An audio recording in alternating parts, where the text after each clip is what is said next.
You exist in this moment because existence has forged you through fire. Perhaps you've experienced instances where your entire body trembled uncontrollably, where your cardiovascular system raced beyond your conscious command, where your neural pathways fired faster than any deliberate thought could intercept. Perhaps you've entered situations where a single misaligned response could cascade into catastrophic consequences.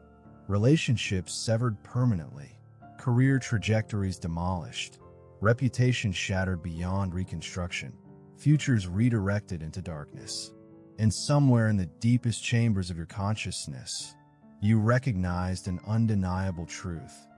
If you could maintain absolute composure during those peak intensity moments, victory would be inevitable. Crystal clarity would emerge. Intelligent action would flow naturally.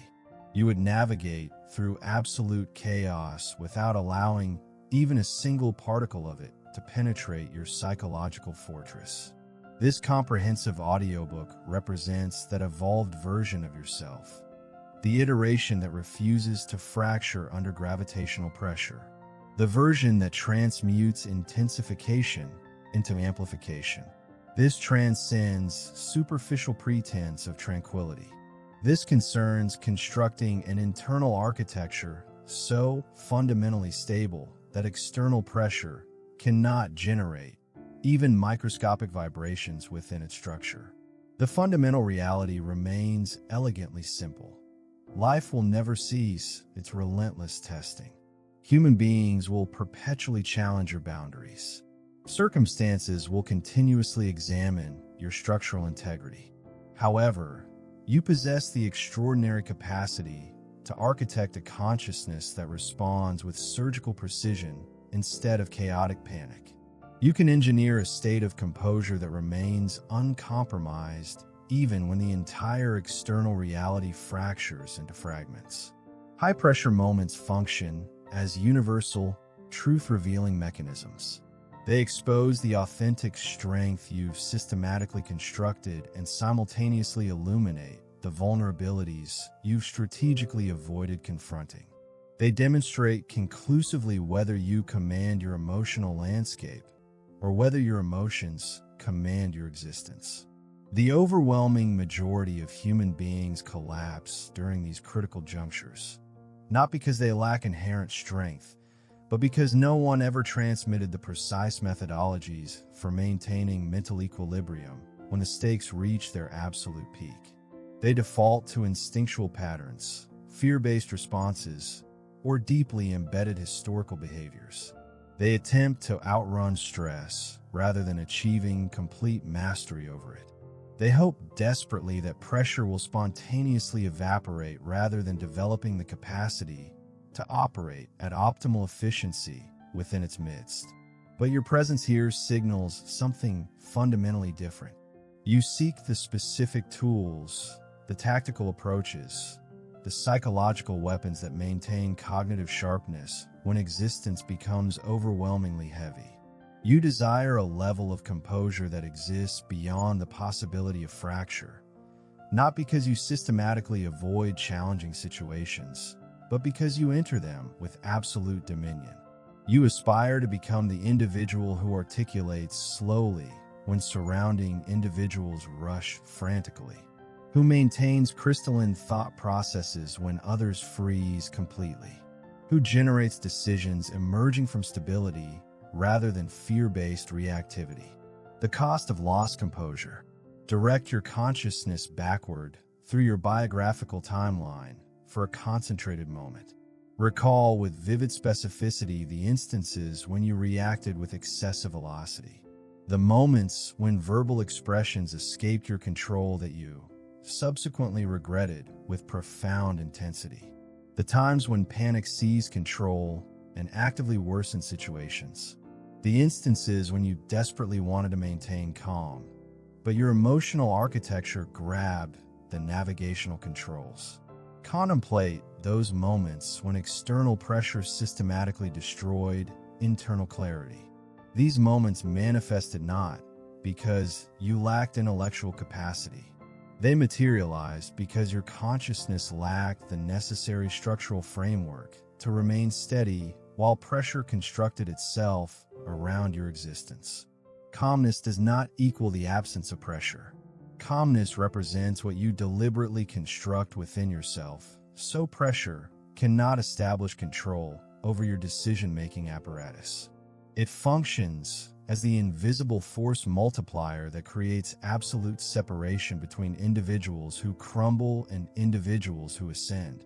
When you successfully maintain calm, your cognitive performance elevates exponentially. Your decision-making quality improves dramatically. You perceive opportunities that panic would systematically conceal. Calmness generates the space between stimulus and response, that sacred interval where your authentic power resides. Throughout this comprehensive audiobook, you will acquire knowledge regarding how to create that space deliberately, how to seize control of your consciousness before pressure seizes control of you. You will discover why your nervous system responds through specific patterns, why your thoughts accelerate beyond control, why your respiratory rhythm shortens involuntarily, why your emotions escalate without conscious warning signals. And most critically, you will master how to terminate that destructive cycle, how to decelerate it, how to shatter it, how to reverse its momentum completely. Chapter 1. The neuroscience of staying calm under pressure. Pressure does not originate from external circumstances. It initiates within you, in that precise space where your thoughts, emotions, memories, and instincts collide with tremendous force. The majority of humanity believes stress represents something that happens to them externally. However, high-pressure moments expose a more profound truth. Stress represents something your consciousness constructs from internal architecture outward. Two separate individuals can encounter the identical situation. One disintegrates completely while the other becomes exponentially sharper. Not because the external situation differs in any measurable way, but because their internal response systems operate through fundamentally different mechanisms. Understanding the scientific principles underlying this response constitutes the foundational bedrock of unbreakable calm. Once you comprehend why your mind reacts through specific pathways, you no longer experience the sensation of being trapped within the moment. You acquire clarity. You obtain control. You develop the capacity to pause deliberately when others panic automatically. Calm ceases being accidental happenstance. It transforms into intentional construction. The biological emergency system. Your biological organism evolved for survival, not for maintaining composure. Whenever you perceive a threat, physical, emotional, or psychological in nature, your brain activates an ancient neurological system known scientifically as the amygdala. Its operational mandate remains elegantly simple: detect danger and react instantaneously. Not slowly, not thoughtfully, not after careful consideration, instantaneously. This biological imperative means your brain systematically bypasses your logical thinking centers during high-pressure moments. It seizes the navigational controls and floods your entire system with neurochemicals specifically designed to make you react rather than reflect. Your cardiac rhythm increases to pump additional blood. Your breathing pattern becomes shallow to conserve oxygen. Your muscular structure tightens to prepare for conflict. Your thoughts accelerate, not to facilitate better thinking, but to enable faster thinking. This explains why people articulate statements they subsequently regret, why they freeze completely, why they overreact disproportionately, why they experience overwhelming sensations. It's biology hijacking psychology at the most fundamental level. However, here exists what the overwhelming majority never learns. The identical brain that reacts automatically can simultaneously be trained deliberately. The same consciousness that panics can be systematically conditioned to maintain clarity. Calmness represents a neurological skill that can be developed through specific training protocols. Pressure is not something you escape from. It is something you learn to operate within with increasing mastery. The 3 phases of high-pressure response. Every high-pressure moment contains 3 distinct phases. If you can recognize these phases with precision, you can control them systematically. Phase 1, the trigger. Something occurs, a message, a confrontation, a deadline, a mistake, a sudden environmental change. Your body responds before conscious thought becomes possible. Your chest constricts. Your facial temperature elevates. Your breath becomes shallow. This represents biology's rapid response reaction. You do not control this initial phase. No human being does. Phase 2, the interpretation. This is where your consciousness labels what is occurring. If you tell yourself, "This is catastrophic," your nervous system intensifies its response. If you tell yourself, "I'm losing control," your symptoms worsen progressively. But if you train your mind to state, "This is pressure and I know exactly what to do," everything transforms fundamentally. Interpretation is where calmness initiates its construction. Phase 3, the response. The moment where you take action. Most people collapse during this phase because they never manage the first 2 phases effectively. They attempt to fix the situation while their nervous system remains in panic mode. It's analogous to solving a complex puzzle during an earthquake. You cannot respond effectively when your biology is shaking you. The secret to unbreakable calm resides in mastering the first 2 phases. If you recognize the trigger and control your interpretation, your response will automatically emerge calm, clear, and thoughtful. The prefrontal cortex, your command center. High-pressure moments also expose another critical truth. Your brain cannot distinguish between what is actually happening and what you imagine is happening. If you visualize the worst possible outcome, your body reacts as if it is already manifesting in reality. This explains why people panic over events that haven't even occurred. Not because the situation contains inherent danger, but because the imagination manufactured danger from nothing. Calmness comes from reversing that mechanism. Instead of imagining disaster, you learn to imagine clarity. Instead of visualizing failure, you visualize control. You use the same mental system that creates panic to create stability. Consider those individuals who always appear calm regardless of circumstances. They're not born that way. They are trained systematically. They understand that pressure is predictable, that their body has recognizable patterns, that their mind operates through identifiable cycles. They know how to regulate their breathing. They know how to pause deliberately. They know how to separate thought from feeling. They know the fundamental difference between reacting and responding. Pressure as performance enhancer. There exists something else they understand. Pressure exaggerates your emotions. A small problem feels massive. A simple misunderstanding feels deeply personal. A minor delay feels like impending disaster. But when your mind is calm, those identical problems appear manageable. Calmness shrinks chaos down to its actual size. In high-pressure environments, hospitals, battlefields, emergency rooms, negotiations, the individuals with the most control aren't the strongest. They're the calmest. They know that panic wastes energy. Panic narrows attention. Panic blinds judgment. Calmness expands awareness. It widens perspective. It slows everything down. When you train your mind to stay calm, high-pressure moments become different. Instead of feeling attacked by them, you begin to study them. Instead of feeling overwhelmed, you feel prepared. Instead of rushing, you move with intention. Pressure becomes a challenge, not a threat. And here's the part most people never realize. Calmness increases intelligence. When your nervous system is stable, your prefrontal cortex performs at optimal capacity. Your decisions improve. Your memory sharpens. Your communication becomes clearer. You think faster, not slower. Calmness makes your brain more efficient. more strategic, more precise. Chapter 2. Recognizing the first second of stress. Calmness is not built in the middle of the storm. It is built in the very first second the storm begins. Most people collapse under pressure because they enter the chaos too late. They react only when the situation has already taken control of their consciousness. By the time they notice stress, their breathing is already shallow.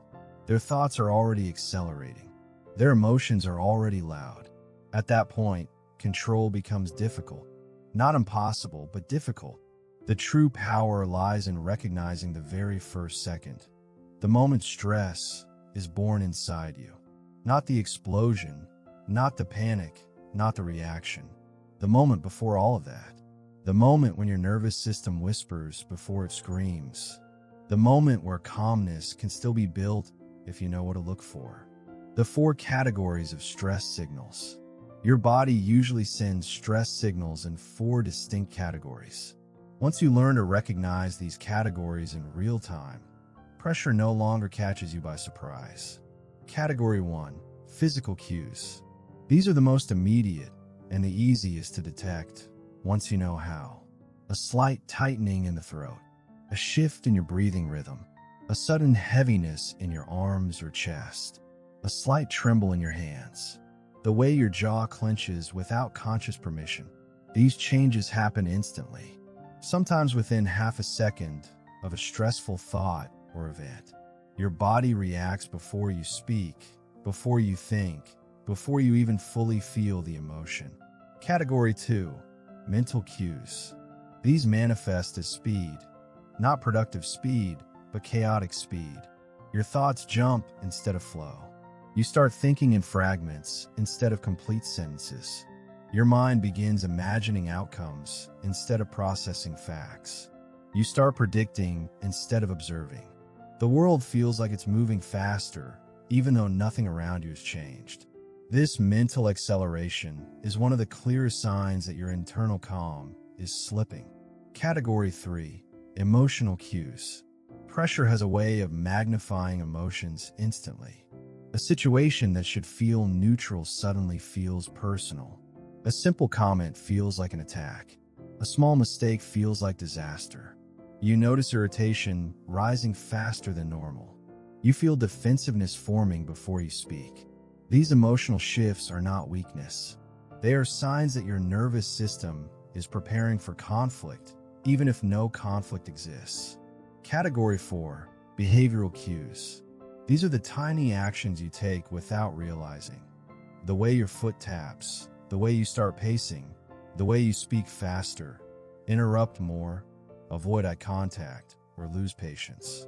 These cues appear in the early seconds of stress, not after minutes. They are signals that your body is preparing to fight pressure instead of navigate it. The power of early detection. Most people only notice stress when it is already exploding inside them. They only notice when their heart is racing, when their voice rises, when their thoughts become jumbled, when their reactions become sharp. But the truth is, all the signs were there long before the explosion. They were just missed. Recognizing the first second of stress isn't about perfection. It's about awareness. When you recognize the earlier signals, you create a small window, a window where you can choose calmness before panic chooses you. There is something powerful that happens when you slow down the moment, when you pause and check your internal state instead of rushing into reaction. That pause does not make you weak. It makes you precise. It brings your logical mind back online. It gives your nervous system room to breathe. The first second of stress is small, but inside that second exists the potential to transform your entire response. Practical application. The early warning system. Let's take a practical example. Imagine someone confronts you with surprising news or unexpected criticism. Instantly, your stomach tightens. Your eyebrows lift. Your breath catches for a moment. These signs happen in less than a second. In that second, you have 2 paths. Path 1. If you ignore the signs, your body moves deeper into fight or flight. Your voice changes. Your emotions intensify. Your mind becomes reactive. The situation escalates. Path 2. If you recognize that first second, if you catch the tightening, the breath shift, the spark of emotion, everything changes. You take one slow breath. You shift your shoulders. You widen your focus. The moment expands. Your mind returns to clarity. The situation becomes manageable.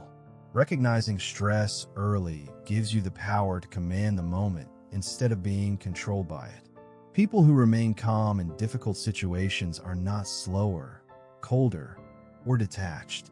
They are simply more aware. They see the moment before the moment. They feel the shift before the shift. They catch the internal storm at the level of a breeze, long before it becomes a hurricane. Chapter 3. How the mind creates panic and how to break it. Panic doesn't arrive fully formed. It doesn't just materialize in your mind like a sudden storm. It grows. It builds. It starts as something small, a thought, a doubt, an uncertainty, and then it expands until it takes over your breath, your body, and your decisions. Most people only feel panic when it becomes overwhelming, when it has already taken control, when it feels impossible to interrupt. But the truth is this: panic is a process, not an event.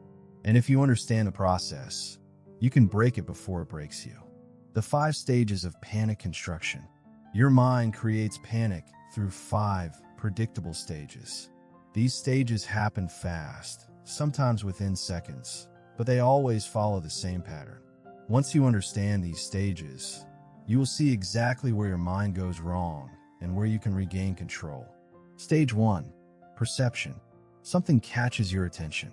A sound, a comment, a message, a suddenly changed expression on someone's face, a new responsibility, a deadline, a mistake. This perception doesn't need to be dangerous. It only needs to feel uncertain. Your mind reacts not to the event itself, but to the possibility that the event could mean something you're not prepared for. The 5 stages of panic construction. Your mind creates panic through 5 predictable stages. These stages happen fast, sometimes within seconds, but they always follow the same pattern. Once you understand these stages, you will see exactly where your mind goes wrong and where you can regain control. Stage 1. Perception. Something catches your attention. A sound, a comment, a message, a suddenly changed expression on someone's face, a new responsibility, a deadline, a mistake. This perception doesn't need to be dangerous. It only needs to feel uncertain. Your mind reacts not to the event itself, but to the possibility that the event could mean something you're not prepared for. This is where panic begins, in a moment where your brain senses a shift, but hasn't yet decided what that shift means. Stage 2. Interpretation. This is where your mind starts telling stories. It begins predicting outcomes. It imagines possibilities that haven't happened yet. And instead of interpreting the moment from a place of clarity, your brain interprets from a place of fear. It assumes threat before evidence. It assumes failure before information. It assumes danger before fact. This is the moment where your thoughts turn into fast-moving assumptions. Stage 3. Prediction. Once fear has entered the interpretation stage, your mind begins to visualize the worst-case scenarios. It jumps from one negative outcome to another. A small uncertainty becomes a catastrophe in seconds. This isn't because you're negative. It's because your mind is wired to protect you from danger by imagining it. Your brain is trying to help, but in the process, it creates fear that didn't exist. Panic grows when your mind becomes more focused on imagined threats than actual ones. Stage 4. Amplification. This is when your mind and body begin feeding each other. Your thoughts speed up. Your heart rate increases. Your breathing becomes shallow. Your muscles tighten. Your body releases adrenaline. These physical changes send signals back to your brain that something is wrong.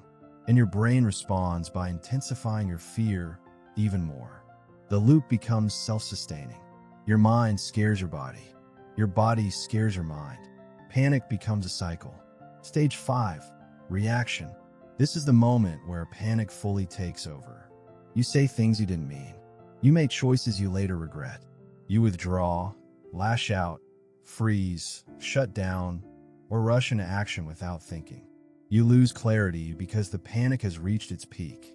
The emotional brain has overridden the logical brain. You are in the middle of the storm, breaking the panic cycle. But here's the truth you need to understand. Panic can be interrupted in every single stage before reaction, if you know how to break the cycle. Breaking stage 1, perception. This is where calm minds win. Calm minds do not instantly label a moment as dangerous. They observe it before judging it. They allow the moment to be neutral. When you train yourself to pause at the perception stage, the rest of the cycle loses power. The moment stays small. It doesn't escalate. It doesn't grow into panic. Most panic is born from misinterpreting neutral events as emotional threats. If you can learn to delay interpretation by even a few seconds, you give yourself room to see clearly. You replace assumptions with observations. Breaking stage 2, interpretation. This is where your mind tells the wrong story. But the truth is you can rewrite that story in real time. Instead of telling yourself, "This is dangerous," you can say, "This is uncertain, but I can handle it." Instead of saying, "This will go wrong," you can say, "Let me see what's actually happening." Language is powerful at this stage because your brain listens to the words you use. The story you tell yourself determines the direction your panic takes. Breaking stage 3, prediction.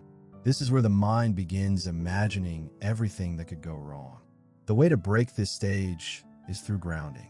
Grounding pulls your mind out of imagination and into reality. It turns your focus away from the future and back into the present moment.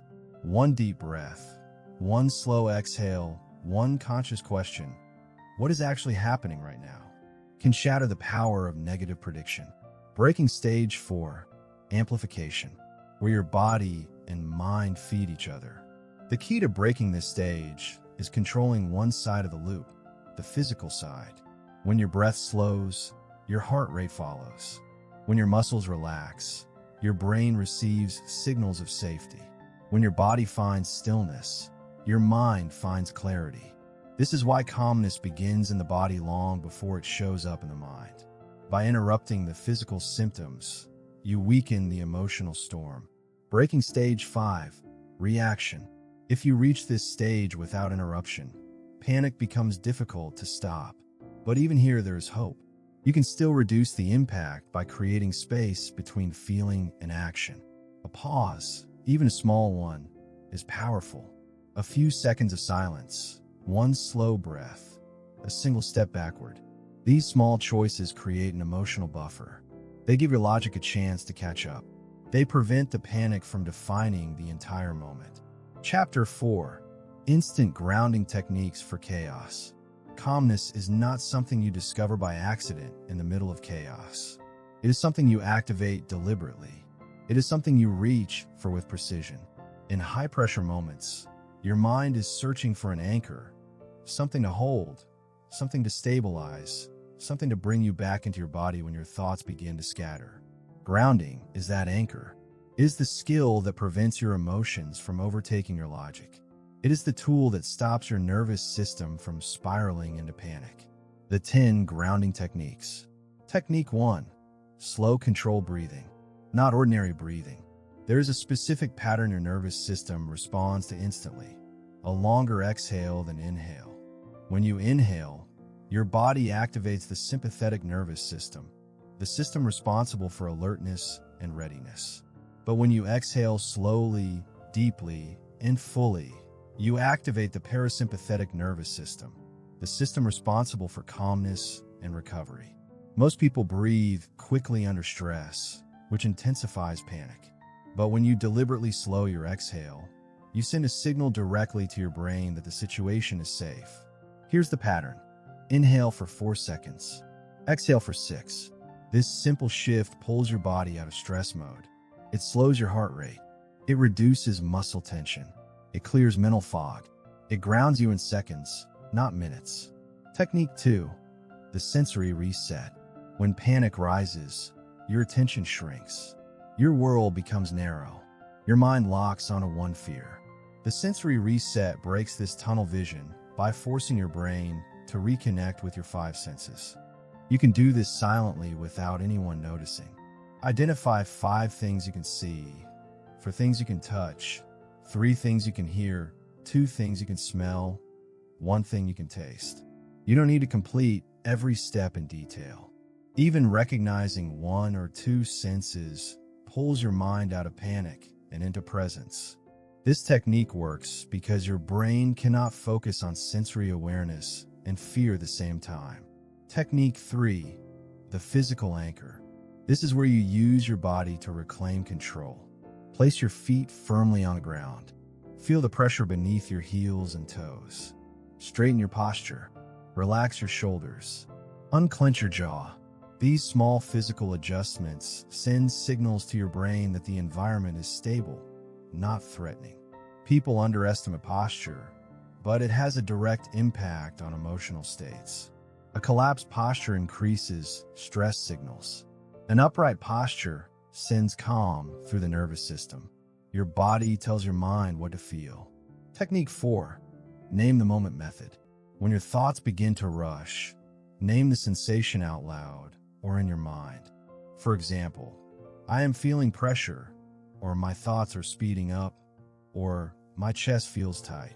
Naming the sensation separates you from it. It shifts you from being inside the feeling to being an observer of it. This separation weakens panic instantly. It activates the logical part of your brain, reminding your mind that it is safe. What you can observe, you can control. Technique 5, micro-pausing. Pressure forces people into fast reactions, but clarity requires space. A micro-pause does not need to be long. 1 slow breath, 1 second of silence, 1 moment of stillness. That is enough to interrupt impulsive reactions. When you pause, even briefly, you disrupt the autopilot stress cycle. You give your brain time to assess instead of react. Micro-pausing is one of the most powerful tools for high-pressure situations because it creates distance between the trigger and the response. Technique 6, anchored focus. When chaos rises, choose 1 physical object in your environment and lock your attention onto it. A pen, a glass, a pattern on the wall. This may seem simple, but it stabilizes your mind. It gives your thoughts a target to hold onto instead of spiraling. Anchored focus works because it interrupts mental chaos with intentional attention. It's like grabbing a rope during a storm. It gives you something solid to hold while the moment passes. Technique 7, deliberate movement. Stress often paralyzes the body or makes it jittery. Deliberate movement brings control back. This can be something as small as stretching your fingers, rolling your shoulders, or straightening your neck. Movement releases tension, improves circulation, and resets your nervous system. When your body moves with intention, your mind follows with clarity. Technique 8, the cold reset. If you ever feel panic rising rapidly, a quick cold sensation can interrupt the emotional surge. Splashing cold water on your face, holding something cold, or placing a cold object on your neck activates the dive response, an ancient reflex that instantly slows the heart rate. You don't need full immersion.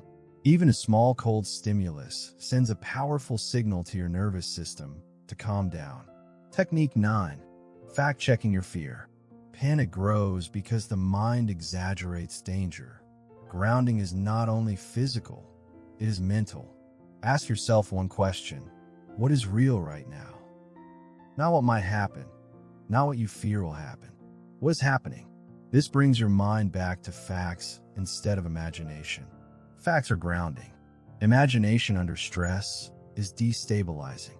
The moment you anchor yourself to reality, the emotional storm weakens.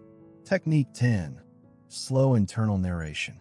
Under pressure, your thoughts speed up, but when you deliberately slow the pace of your inner voice, your emotions slow with it. Speak to yourself calmly, gently, slowly. I am here. I am safe. I can handle this 1 moment at a time. The rhythm of your thoughts influences the rhythm of your emotions. A slow voice creates a slow heart. A slow heart creates a calm mind. Combining techniques for maximum effect. Each of these grounding techniques works alone, but they become even more powerful when combined. One slow breath can stabilize your body. A sensory reset can bring your mind back to the moment. A micro pause can prevent regret. Anchored focus can redirect attention. Fact-checking can dismantle fear. These tools give you the ability to shift your state instantly, from panic to presence, from chaos to control. With practice, grounding becomes automatic. Your mind learns to anchor itself before fear takes over. You begin to move through high-pressure moments with quiet confidence. Instead of being consumed by the situation, you become the calm in the center of it. This is what unbreakable calm looks like. Not the absence of chaos, but the ability to stay grounded inside it. Chapter 5. The Architecture of Unshakable Inner Peace. Inner peace is not a feeling you search for. It is not a moment of silence you hope to experience. It is a structure you build, a mental architecture, a foundation inside you that does not collapse, even when life shakes everything around it. Most people chase peace the way they chase motivation, hoping it will come naturally, hoping it will appear when needed, hoping it will survive pressure. But anything you hope for cannot be trusted. Peace that depends on circumstances is not real peace. It's luck. Unshakable inner peace is different. It is not fragile. It is not temporary. It does not require perfect conditions, quiet rooms, or gentle days. It can exist in chaos, inside stress, and even in the middle of emotional storms. This kind of peace is not passive. It is active. It is built intentionally through habits, decisions, emotional discipline, and clarity of identity. It is the result of a mind that has learned how to hold itself steady. The 10 pillars of inner peace. Pillar 1, mental order. Chaos outside becomes chaos inside when your mind has no structure. A disorganized mind becomes overwhelmed by pressure because every thought competes for attention. But a mind with order, with clear priorities, clear beliefs, clear internal rules, does not panic. It knows where to place each problem. It knows what matters and what is not. Mental order is created through clarity. Clarity of values, clarity of identity, clarity of boundaries. When you know who you are and what you stand for, pressure loses its power. Most stress comes from confusion. Most panic comes from uncertainty. The more structure your inner world has, the less chaos your outer world can create. Pillar 2, emotional neutrality. Emotional neutrality does not mean you feel nothing. It means you feel everything without being driven by it. You observe your emotions, but you don't follow them blindly. You hear your impulses, but you don't act on them automatically. You recognize your triggers, but you don't surrender to them. Most people live at the mercy of their emotional waves. When the wave rises, they rise with it. When the wave crashes, they crash with it. Emotional neutrality allows you to watch the wave instead of drowning in it. It gives you enough distance from your emotions to remain steady even when they become intense. This distance is not detachment. It is perspective. It is the ability to feel without losing control. Pillar 3, nervous system regulation. Your emotional stability depends heavily on your physical state. A tense body creates a tense mind. A dysregulated nervous system creates anxiety, restlessness, overthinking, and irritability. But when you learn how to regulate your nervous system through breath, through grounding techniques, through slowing the body, you create space for calmness. Peace cannot enter a body that is bracing for danger. Regulation tells your entire system, you're safe. And safety is the foundation of inner peace. Pillar 4, realistic acceptance. Many people lose peace because they refuse to accept reality as it is. They resist what they cannot control. They replay scenarios. They fight outcomes that have already happened. This resistance creates internal friction, and friction creates stress. Acceptance is not surrender. It is clarity. It is saying, this is what's happening. Now what? Acceptance frees your energy. It allows you to respond instead of resist. It gives you the emotional strength to adapt without breaking. Pillar 5. Controlled attention. Peace is impossible when your attention is scattered. Your attention is your most valuable resource. And in high-pressure moments, it becomes even more important. When your attention is directed, your mind is calm. When your attention is uncontrolled, your mind becomes chaotic. Controlled attention means choosing where your focus goes, especially during stress. It means refusing to let your mind run into worst-case scenarios. It means anchoring your attention to what matters in the moment. Clarity comes from controlled attention. Pillar 6. Identity-based discipline.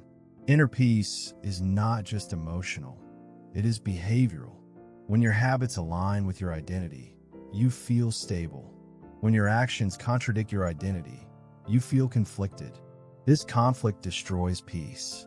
Identity-based discipline means reminding yourself, this is who I am, and this is how I respond.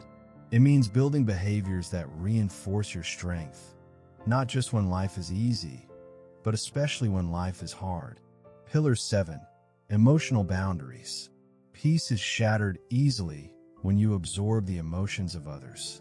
When you internalize their stress, their anger, their negativity, their chaos, you lose control over your inner world.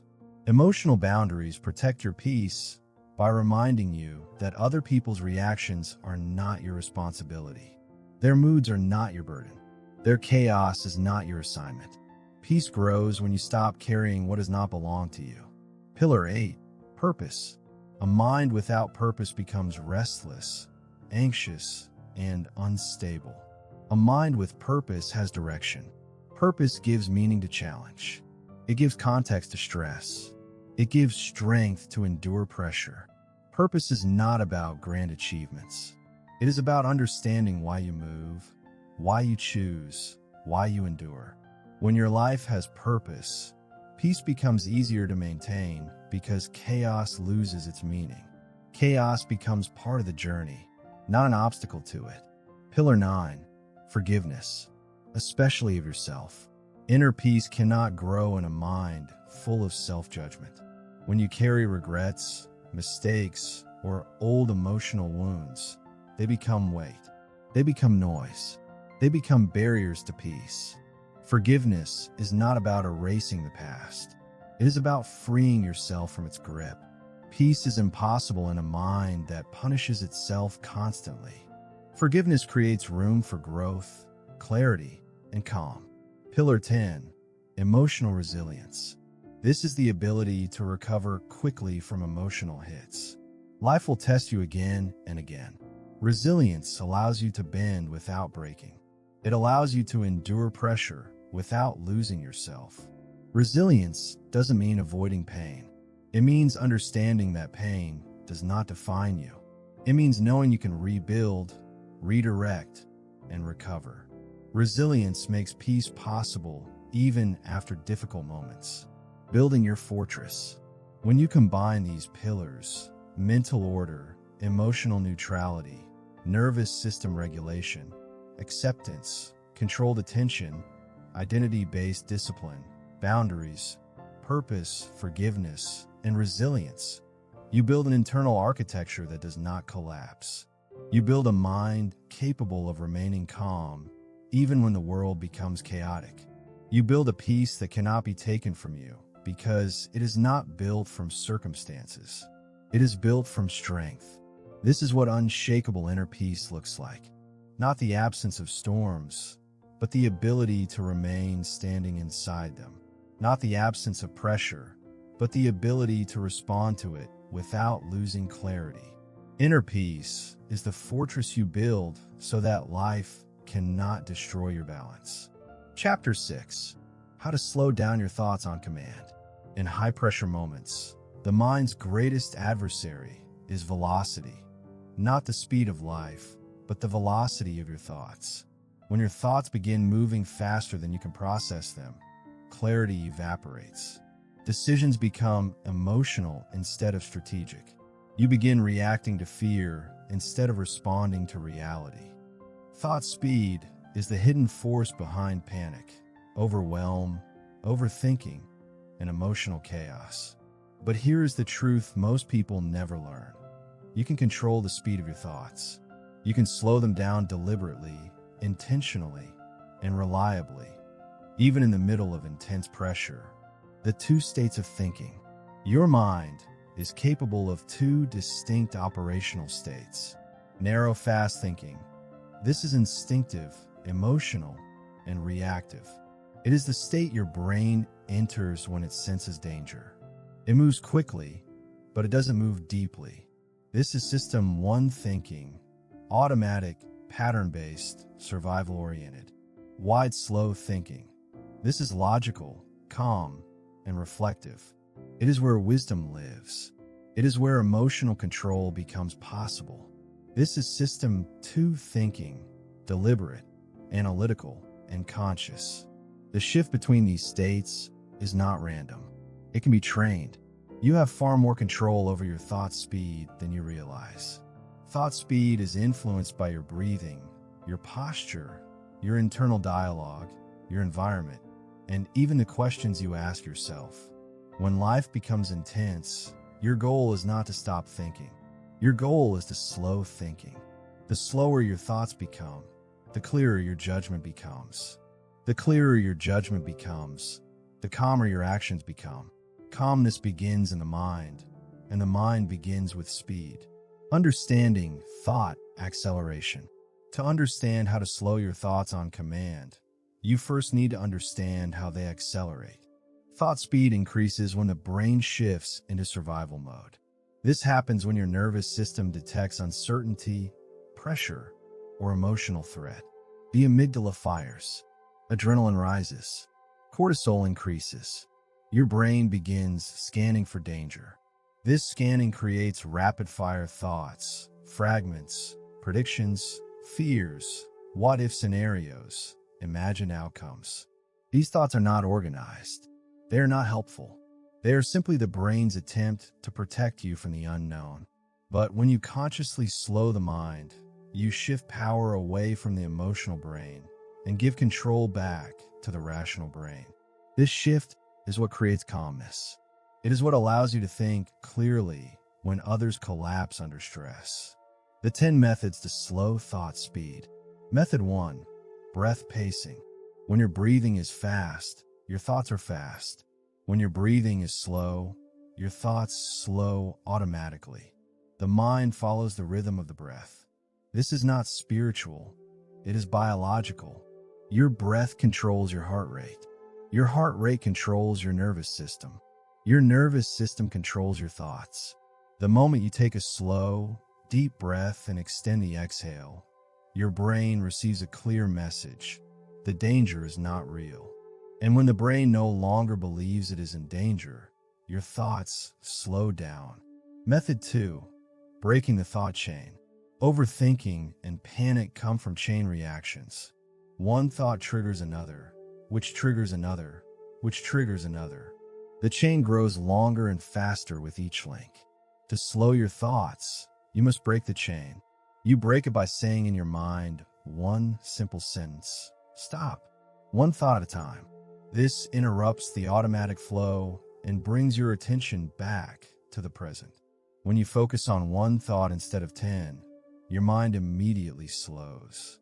Method 3. Selective attention. Thought speed increases when your attention bounces between multiple possibilities. When you ask your mind to focus on everything, it focuses on nothing.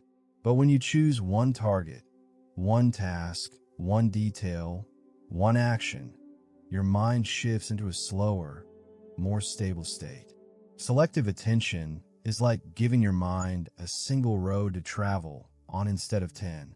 It reduces confusion, lowers emotional noise, and brings immediate clarity. Method 4. Labeling thoughts. When thoughts are unlabeled, they feel chaotic. But when you name them, the chaos weakens. For example, if you notice a fear-based thought, label it. This is fear. If you notice a prediction, label it. This is imagination. If you notice a self-critical thought, label it. This is judgment. Labeling transforms thoughts from threats into information. And when your mind sees thoughts as information, their speed naturally slows. This technique activates the prefrontal cortex, engaging your observational awareness rather than your reactive impulses. Method 5. Slowing your internal voice. Most people don't realize that the pace of their inner voice dictates the pace of their thoughts. Under pressure, your inner voice becomes fast, sharp, and rushed. But when you consciously slow the speed of your internal voice, your mind follows. Instead of "this is bad, this is bad, this is bad," you slow it down to "I am here. I can think, one moment at a time." The rhythm of your thinking changes everything. Your internal voice is the metronome of your consciousness. Method 6. Physical deceleration. Your body and mind are connected through sophisticated feedback loops. When your body moves quickly, your mind assumes it needs to move quickly too. When your body slows down, your gestures, your breathing, your posture, your mind slows with it. Lower your shoulders. Relax your jaw. Uncross your arms. Sit down. Ground your feet. These small signals tell your brain that urgency is not needed. Thought speed begins to decrease naturally. This is embodied cognition in action. Your physical state directly influences your mental state. Method 7. Anchoring to the present. Fast thoughts are almost always future-focused. They imagine outcomes, consequences, dangers, possibilities.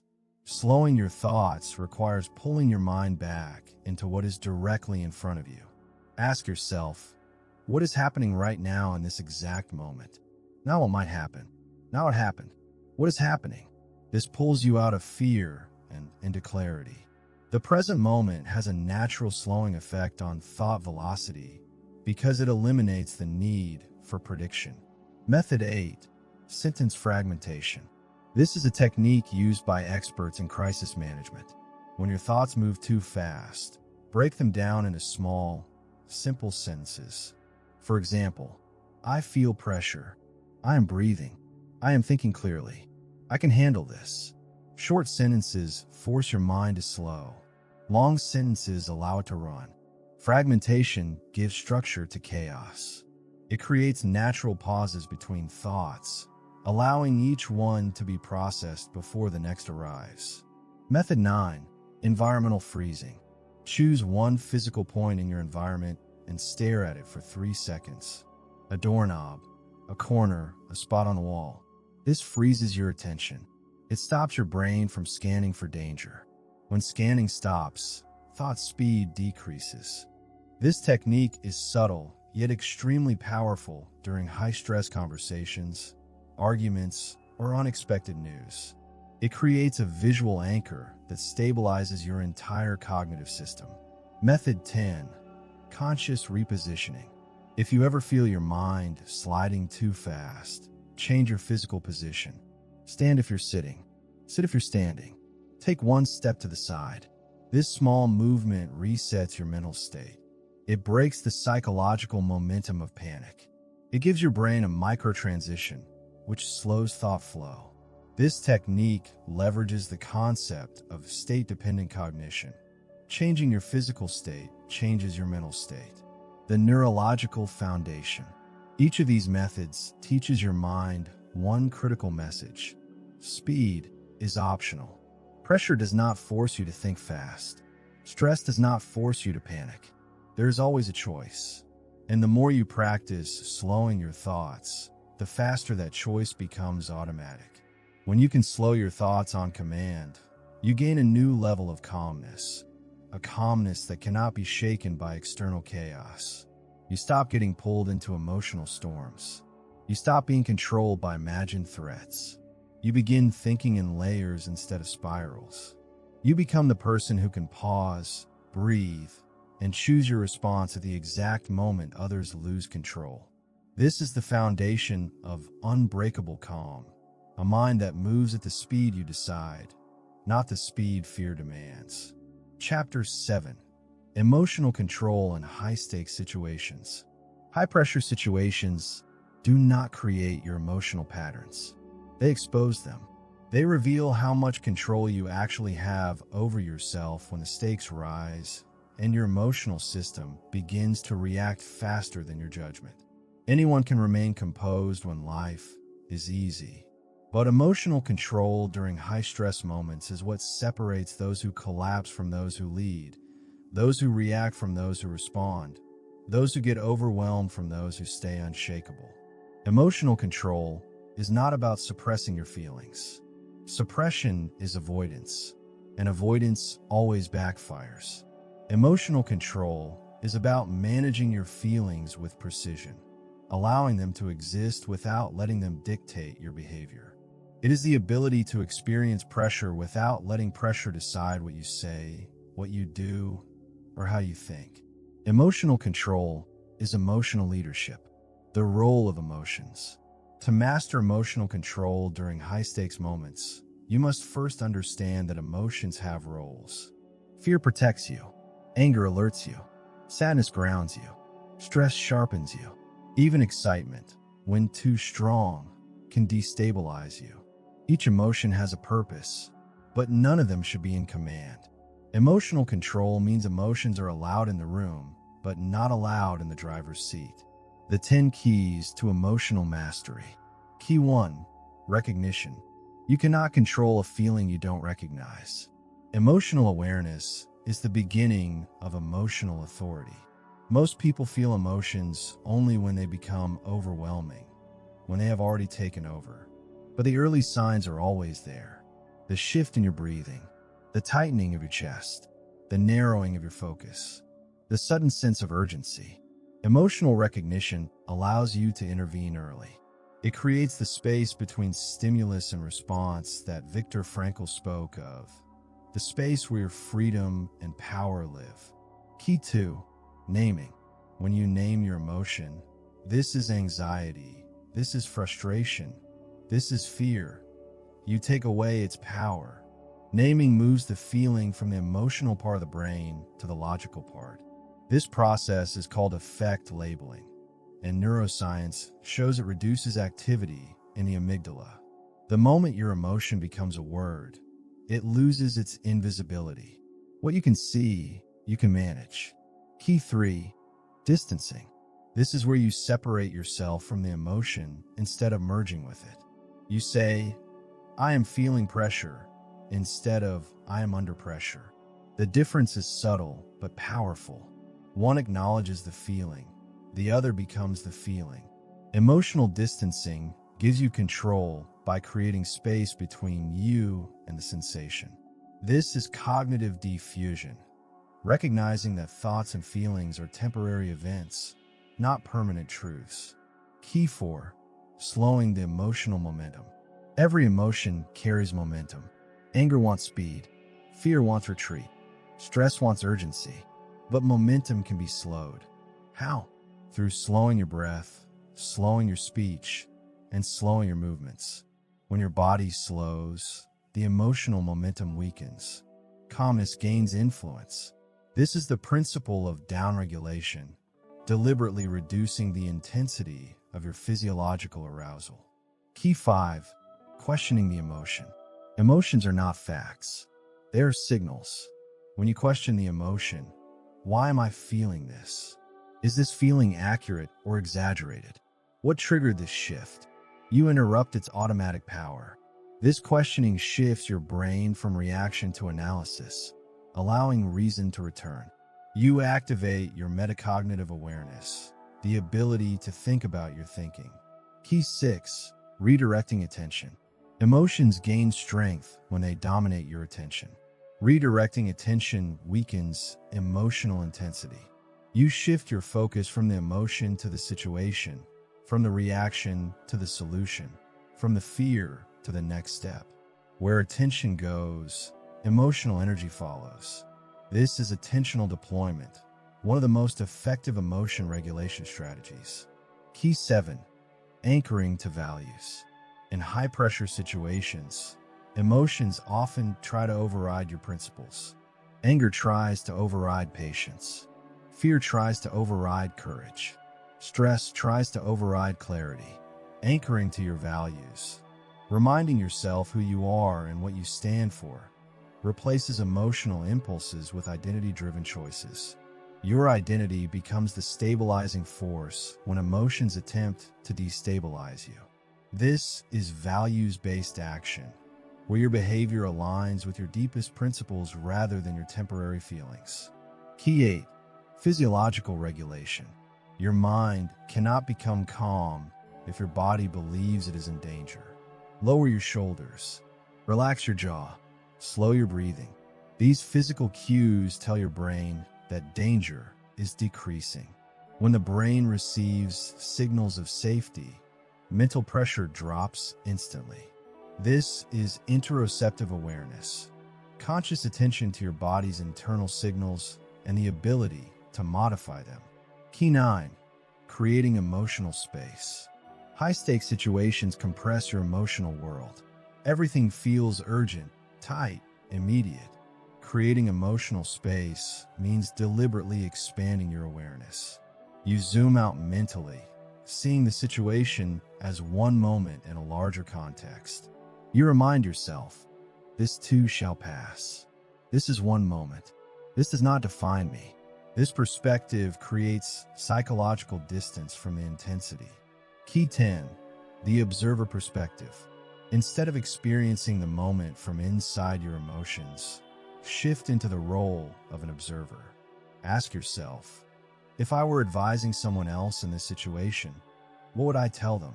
This shift moves you from emotion to logic. It gives you distance from the intensity. This is self-distancing, a powerful technique that allows you to access wisdom you couldn't reach while emotionally immersed. Real-world application. Now that you understand the components, let's explore how emotional control plays out in real-time high-stakes situations. Scenario 1. Unexpected confrontation. Imagine you are confronted unexpectedly. Someone questions your integrity, challenges your work, or demands an immediate answer. Your emotions will react first. Your heart rate rises. Your mind becomes alert. Your body prepares for conflict. If you respond at this moment, emotion will lead the outcome. And emotion often leads badly at high stakes. But emotional control gives you the ability to pause for just a few seconds, long enough to ground yourself. In that pause, you soften your breath, straighten your posture, shift your attention, and allow your mind to slow. The confrontation no longer controls you. You control the moment. Scenario 2. Sudden responsibility. Picture a situation where sudden responsibility is placed on your shoulders.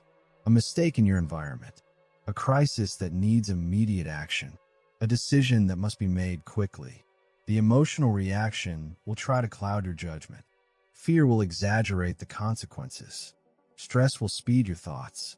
Worry will tighten your body. But emotional control allows you to do something most people cannot. Separate the emotional surge from the actual problem. You say to yourself, the emotion is here, but the emotion is not the situation. That separation gives you the clarity needed to act intelligently. Scenario 3. Emotional contagion. High-stakes situations often bring another challenge: the emotional reactions of others. People around you might panic, blame, shout, accuse, or freeze. Their emotions can influence your emotions. But emotional control includes interpersonal emotional regulation. This means you remain emotionally neutral even when others are emotional. Their panic does not become your panic. Their urgency does not become your urgency. Their anger does not become your anger. When you maintain emotional sovereignty, you become the calm center others gravitate toward. The biological advantage. There's also a biological aspect to emotional control. When you breathe slowly, your body releases more carbon dioxide, increasing blood flow to the brain. This gives you better access to your prefrontal cortex, the part responsible for judgment and decision-making. When you relax your muscles, your brain interprets the relaxation as safety, which reduces emotional intensity. When you slow your voice, others perceive you as calm, which reduces emotional escalation in the environment. Emotional control also gives you something incredibly valuable in high-pressure moments: time. Pressure makes everything feel urgent. Urgency squeezes your judgment, but emotional control creates psychological time, the feeling that you can pause, think, and choose. Even when the situation demands speed, emotional control gives you space. And space creates accuracy, building self-trust. Finally, emotional control changes how you see yourself. When you begin to remain calm in moments where you used to break, you build internal trust. You begin believing in your ability to handle difficult situations. You develop confidence born from experience, not fantasy. You no longer fear high-pressure moments because you have proven to yourself that you can lead your emotions instead of being led by them. In the end, emotional control is not the absence of emotion. It is mastery over emotion. It is the ability to experience pressure without losing your stability. It is the discipline of remaining steady while others shake. It is the skill that turns high-stakes moments into opportunities for clarity, strength, and leadership. Chapter 8. The Psychology of Pressure and How to Master It. Pressure is not the enemy. Misunderstanding pressure is the way you interpret it, the way you internalize it, the way you respond to it. That is what determines whether pressure becomes your weapon or your weakness. Most people experience pressure as something external: deadlines, expectations, responsibilities, consequences. But the truth is that pressure is an internal experience. It does not exist in the world. It exists in your interpretation of the world. Two people can face the same challenge. One collapses, the other sharpens. Why? Because pressure is psychological long before it becomes physical. The three ingredients of pressure. To master high-pressure moments, you must first understand how pressure is formed inside the mind. Pressure emerges when three conditions combine. 1. Uncertainty, when you're unsure of the outcome. 2. Importance, when the outcome matters deeply. 3. Limited time, when the window to act feels small. When these three converge, your brain enters a heightened state. This state is meant to protect you, but when untrained, it overwhelms you instead. Uncertainty is the first seed of pressure. The mind is allergic to the unknown. It tries to fill gaps with assumptions. It imagines dangers, exaggerates risks, and creates emotional noise to prepare you for possible outcomes. The problem is that uncertainty activates your survival instincts. Even when there is no real threat, you begin to feel pressure, not because something bad is happening, but because something might happen. Importance is the second ingredient. The more you care about something, relationships, reputation, success, performance, the more pressure you feel. Pressure is tied directly to emotional investment. People rarely feel pressure about things that don't matter to them. Pressure reveals what you value. Limited time is the final trigger. When you believe you don't have enough time to think, decide, or act, your brain shifts into urgency mode. Urgency hijacks clarity. It pushes you toward fast thinking instead of accurate thinking. When these three combine, your mind perceives the moment as high stakes. But here's the key. The mind reacts to perception, not reality. If you change the perception, you change the pressure. The four mental traps that amplify pressure. Trap 1. Catastrophic thinking. This is when the mind jumps to the worst possible outcome, even if it's unlikely. Catastrophic thinking magnifies pressure. It turns a single problem into a chain reaction of imagined failures. Mastering pressure requires noticing when your thoughts shift from what is happening to what might happen. The moment you identify the exaggeration, pressure weakens. Trap 2. Self-imposed standards. Many people are crushed by expectations they place on themselves. The belief that you must not fail, must not appear weak, must not make mistakes, or must always perform perfectly increases pressure dramatically. But perfectionism is a psychological trap. It convinces you that anything less than flawless is unacceptable.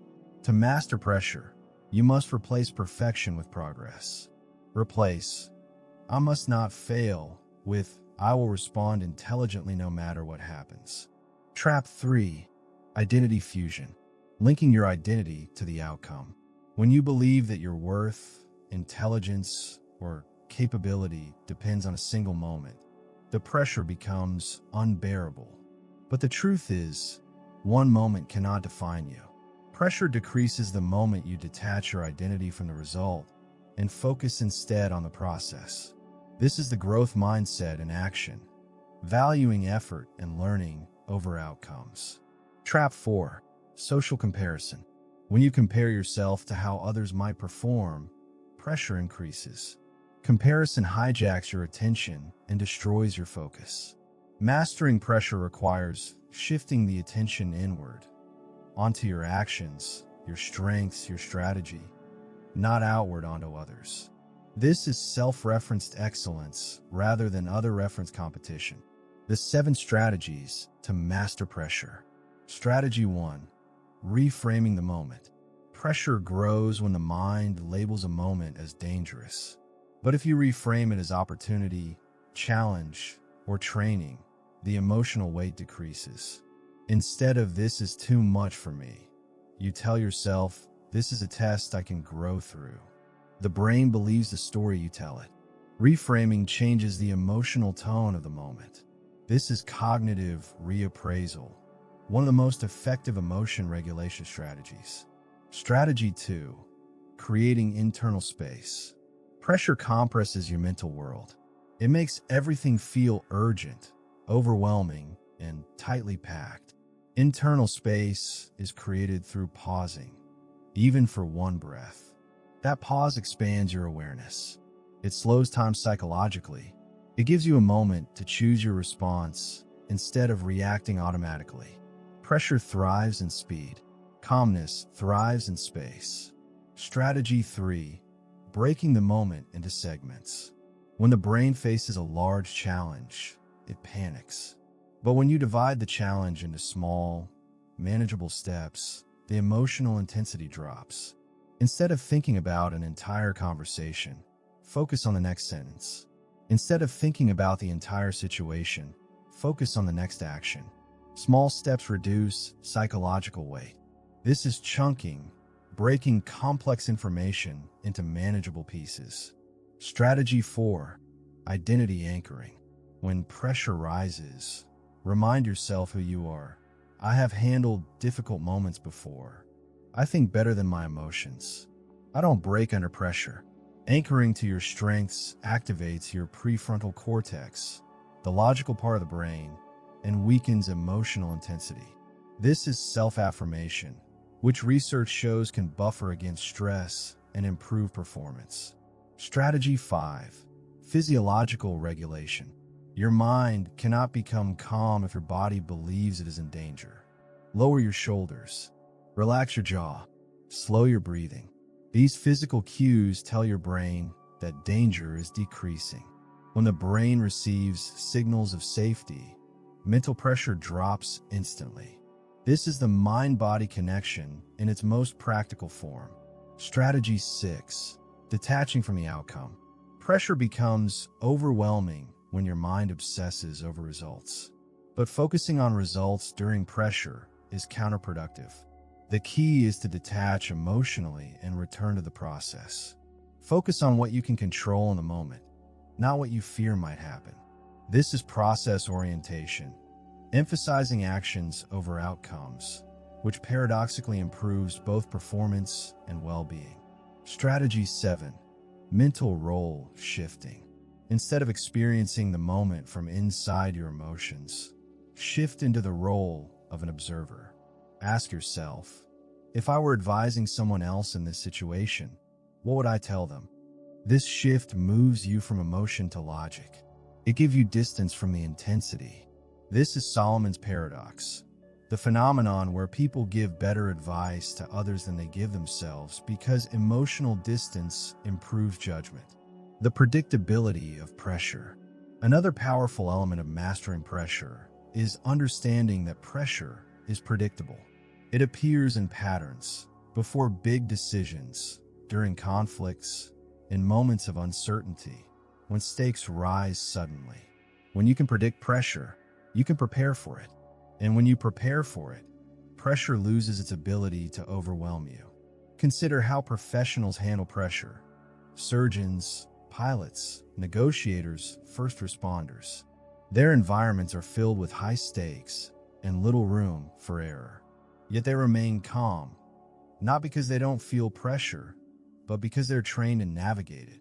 They follow systems, routines, checklists, and internal protocols. These structures protect their clarity.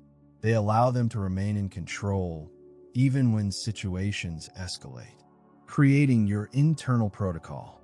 You can create your own internal protocol for high-pressure moments.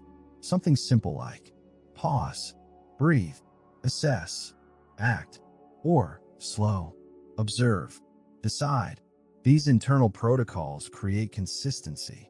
They give your mind something to rely on when emotion rises. They reduce uncertainty, which reduces pressure.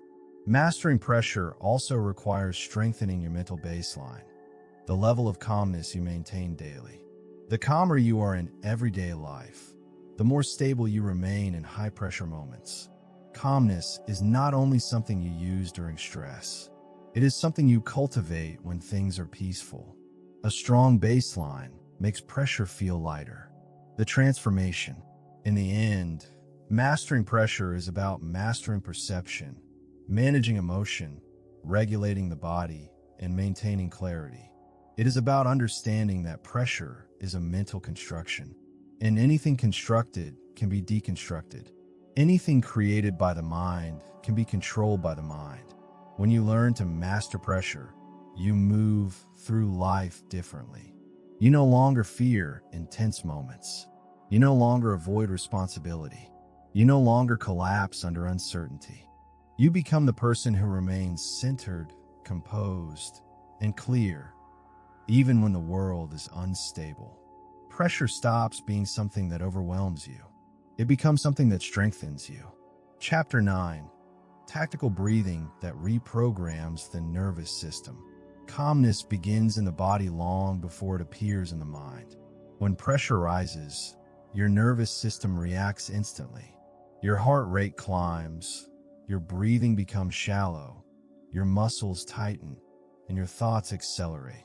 Most people try to control their emotions while leaving their body in a state of emergency. But the body always speaks louder. Emotional clarity is impossible when the nervous system is dysregulated. This is why tactical breathing is one of the most powerful tools you can use in high-pressure moments. It doesn't just calm you temporarily. It reprograms the way your nervous system responds to intensity. The autonomic advantage. Your breath is the only part of your autonomic nervous system you can control deliberately. You can't directly slow your heart rate, but you can breathe in a way that forces it to slow. You can't stop the release of stress chemicals instantly, but you can breathe in a way that signals safety to your brain. Tactical breathing takes advantage of the direct connection between your lungs, your heart, and your emotional brain. With the right patterns, you can shift your entire state in seconds. To understand why tactical breathing works, you need to know how your nervous system is structured. You have two primary modes.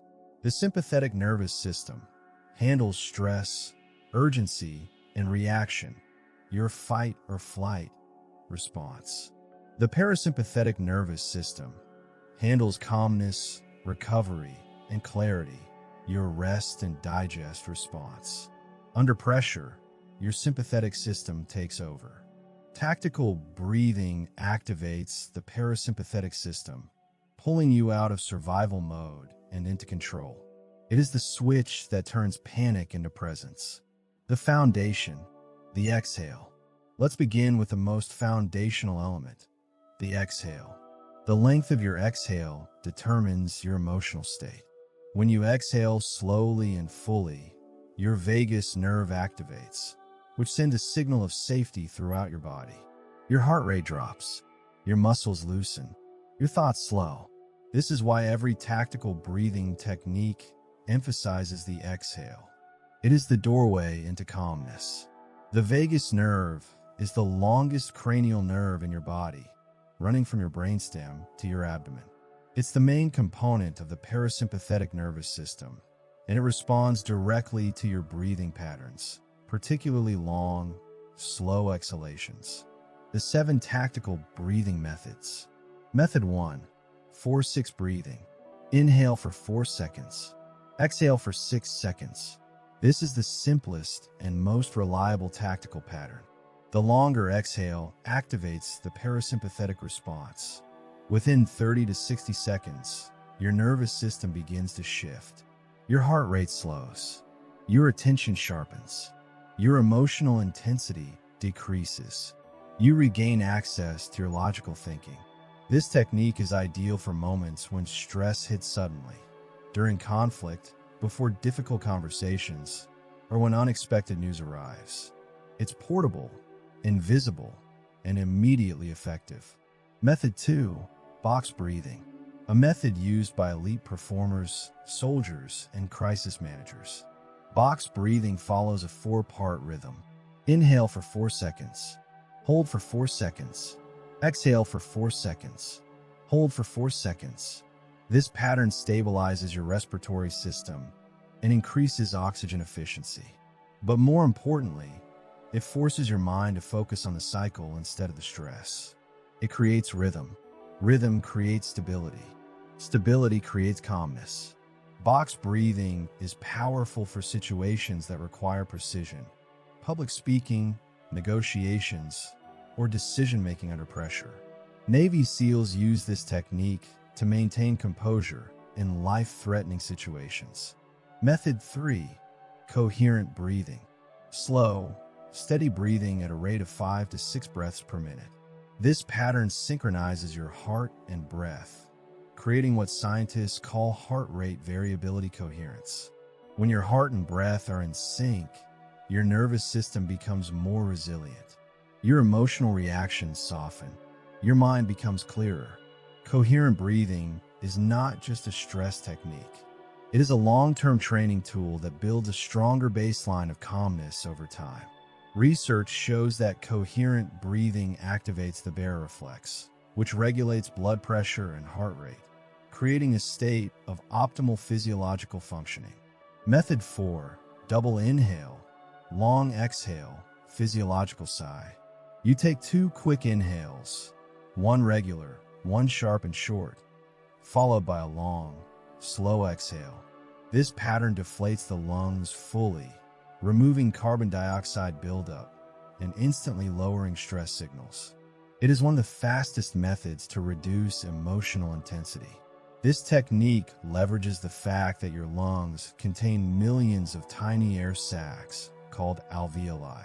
When you're stressed, some of these collapse slightly.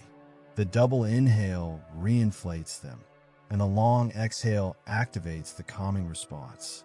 This technique is ideal for sudden anxiety, panic spikes, or overwhelming thoughts.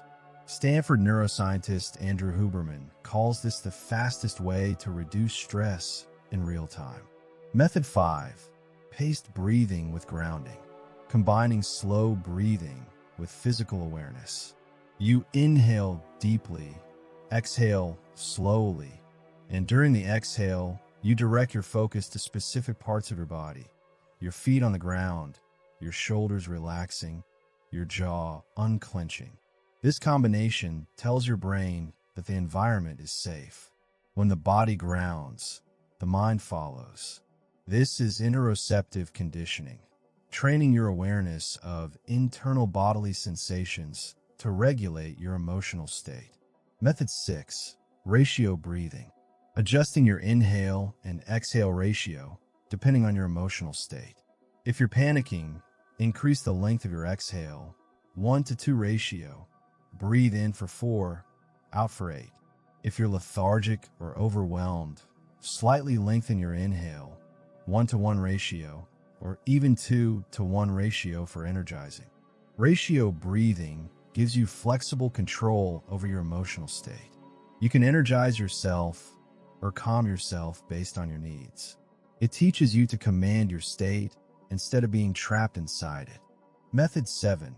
Nostril dominance breathing, alternate nostril. When you breathe heavily through your mouth, your body interprets the moment as threatening. Breathing through your nose activates calmer physiological responses. If you need higher focus, breathe through your right nostril. Activates the left hemisphere, logical, analytical. If you need more calmness, breathe through your left nostril. Activates the right hemisphere, creative, emotional regulation. These subtle changes influence the brain hemisphere connected to focus and emotional regulation. This is based on the concept of nasal cycle. Throughout the day, one nostril is naturally more dominant than the other, and this affects brain hemisphere activation. Advanced applications. Counting breaths. Counting creates structure for the mind. When pressure rises, your thoughts become chaotic. Counting breaths forces your attention into a linear pattern. 1. Inhale. 1. Exhale. 2. Inhale. 2. Exhale. This simple structure reduces cognitive noise and pulls you out of emotional spirals. It is one of the easiest ways to interrupt overthinking in real time. Breath holds during exhale. When you hold your breath at the bottom of an exhale, your heart rate drops rapidly. This creates immediate calmness. Even a 1 or 2 second hold after a slow exhale can reset your nervous system. It is especially useful in moments of rising anger or agitation. This technique is used in free diving and has been adapted for stress management because it triggers the mammalian dive reflex, an ancient mechanism that slows the heart and conserves oxygen. The long-term transformation. These breathing techniques are not just temporary solutions.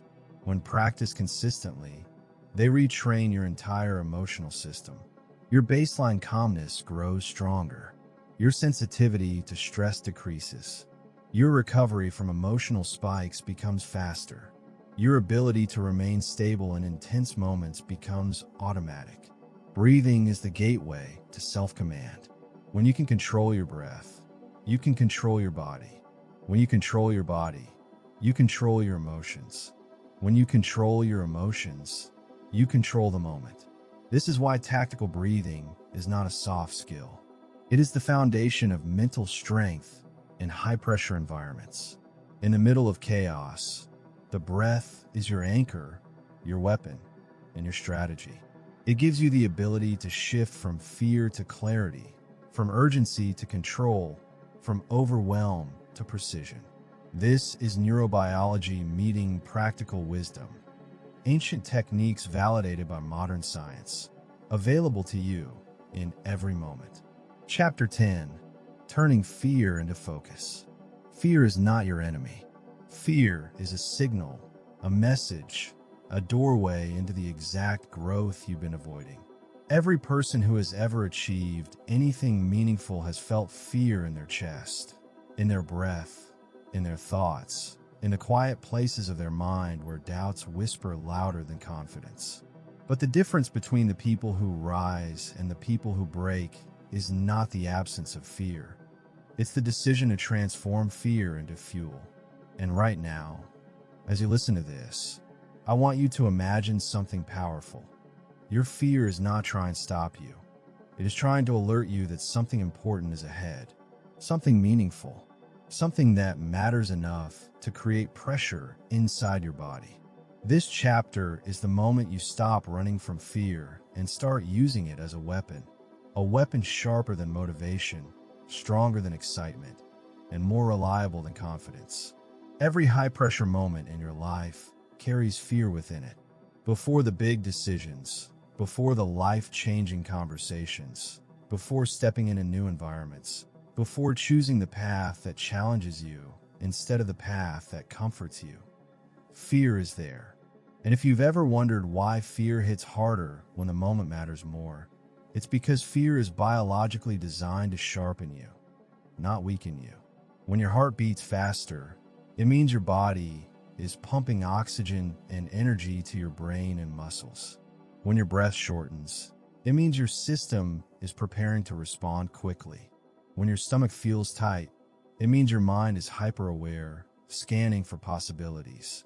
But most people interpret these signals as danger. They think, I'm scared, something is wrong, when the truth is, I'm scared because something big is about to happen. Fear appears when your life is on the edge of progress. Fear appears right before the moment that can change everything. And when you understand that, you stop running from fear and start walking toward it. Think about your own life. Think about the moments when fear held you back.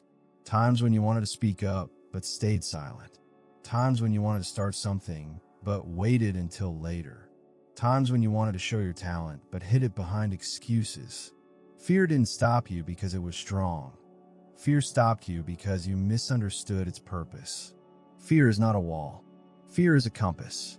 It points directly toward the path that will grow you the most. And the people who dominate life are not fearless. They're simply trained to lean toward the very thing that scares them. When you feel fear, instead of asking, what if it goes wrong? You begin asking, what if this is exactly what I need?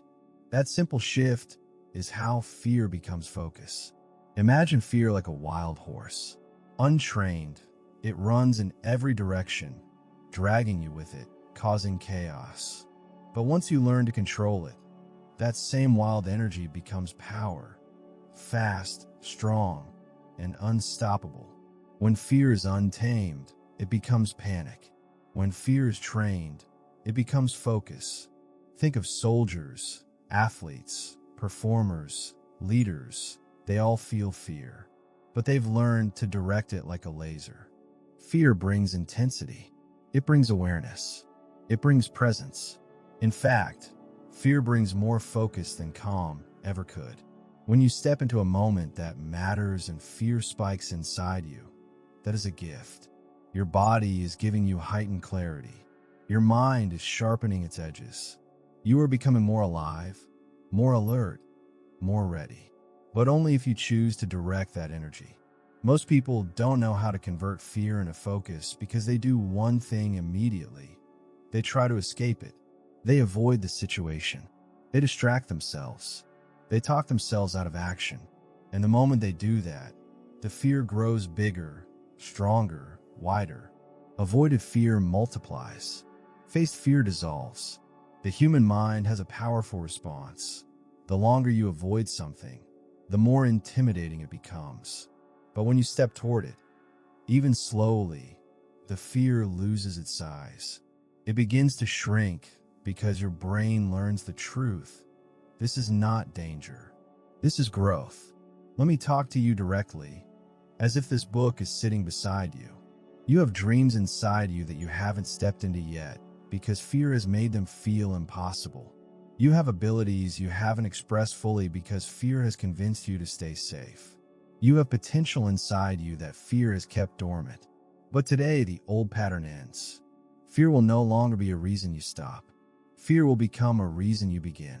When fear shows up, you will take it as proof that the moment is meaningful, that it matters, that it holds power. Fear is the sign that you're facing a moment that can change you. And that is exactly why you must walk toward it. To turn fear into focus, you need one core skill: the ability to remain calm on the inside while everything around you feels intense. Fear becomes overwhelming when your focus goes outward, to the pressure, to the people, to the outcomes, to the possibilities. But fear transforms when your focus turns inward, to your breath, your thinking, your posture, your presence. The moment you shift from external chaos to internal control, fear loses its grip. Try it right now. Breathe slowly once. Notice the shift, not in the world around you, in you. You have more control than you think. Fear is not stronger than you. Fear only becomes powerful when you forget your own strength. Here is the truth. Fear and focus cannot dominate you at the same time. Whichever one you feed becomes the one you feel. If you feed fear with overthinking, it grows. If you feed fear with avoidance, it expands.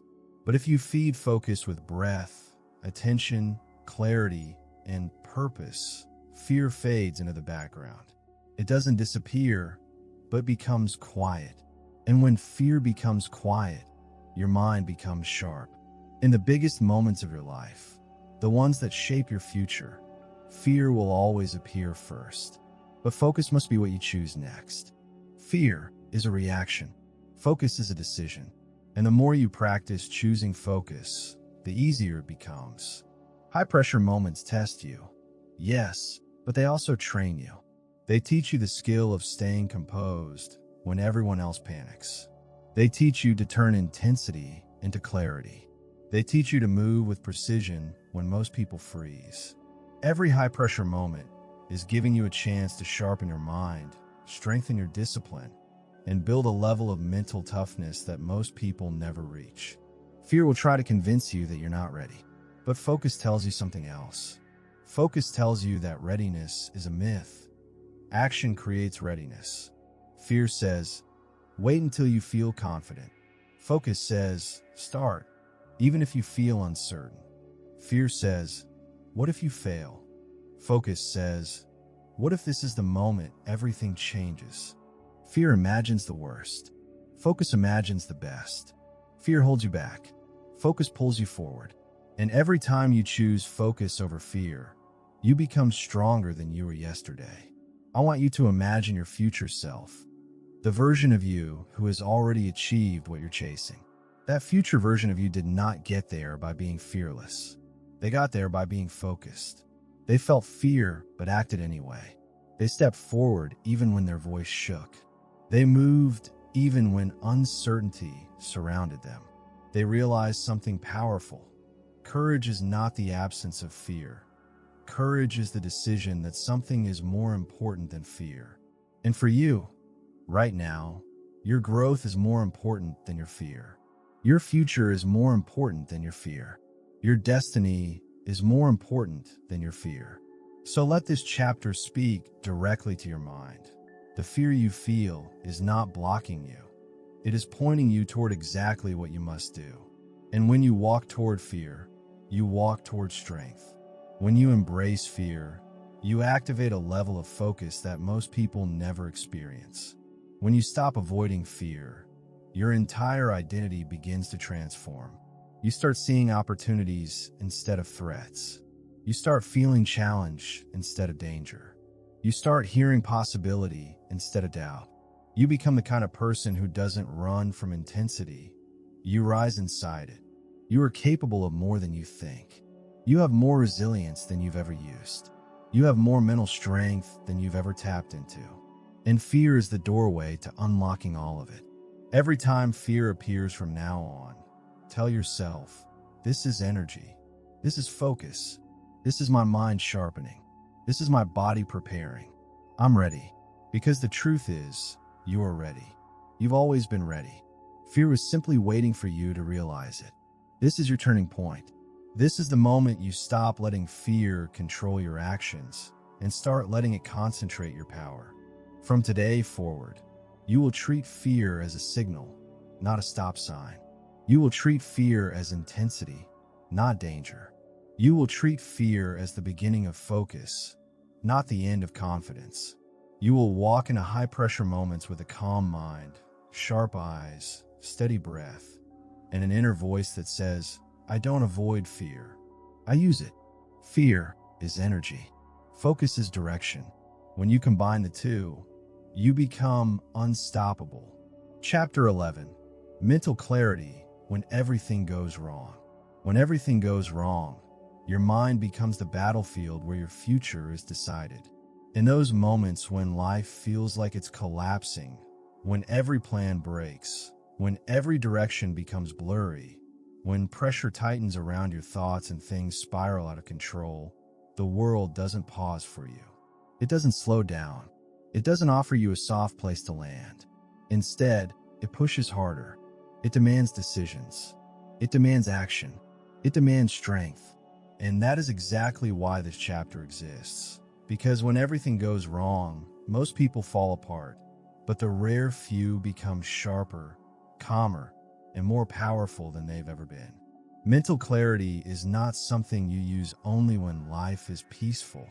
The real test of clarity appears when your world shakes. And I want you to feel this deeply. Clarity is not found in perfect moments. Clarity is built in chaotic moments. The harder life hits, the more you are forced to meet the version of yourself that you didn't know existed. And that version of you, the one inside you right now, waiting to be activated, is the version that thrives under pressure. You've had moments when life hit you out of nowhere. Moments when you asked, why is this happening now?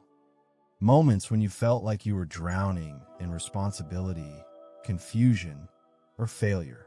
Maybe people disappointed you. Maybe money problems hit you. Maybe your plans fell apart. Maybe you felt alone in ways you couldn't explain.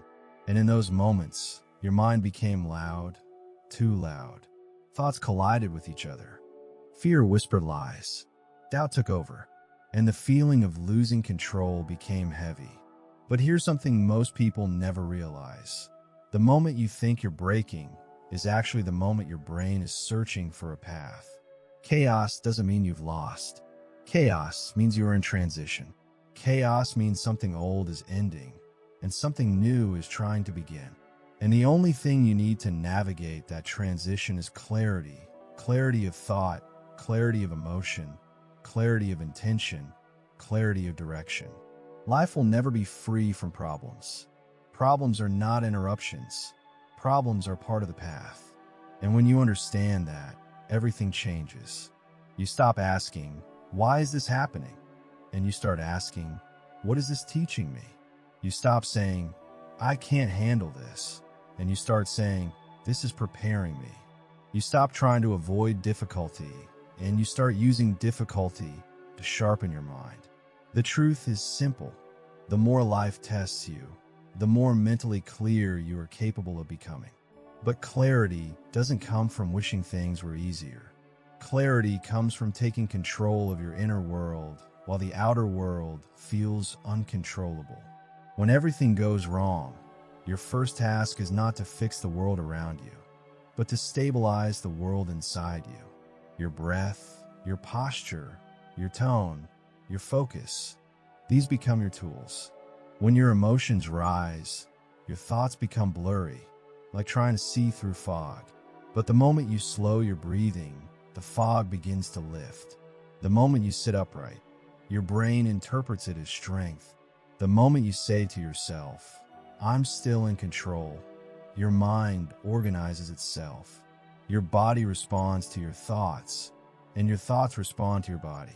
So the first step toward mental clarity is not solving the problem. It is calming the storm inside you. Because a calm mind sees solutions that a chaotic mind can't even recognize. Think about the times you made bad decisions. It wasn't because you were stupid. It wasn't because you lacked ability. It was because your mind was loud, panicked, pressured, or overwhelmed. The human brain does not perform well in panic mode. Panic shuts down logic and amplifies fear.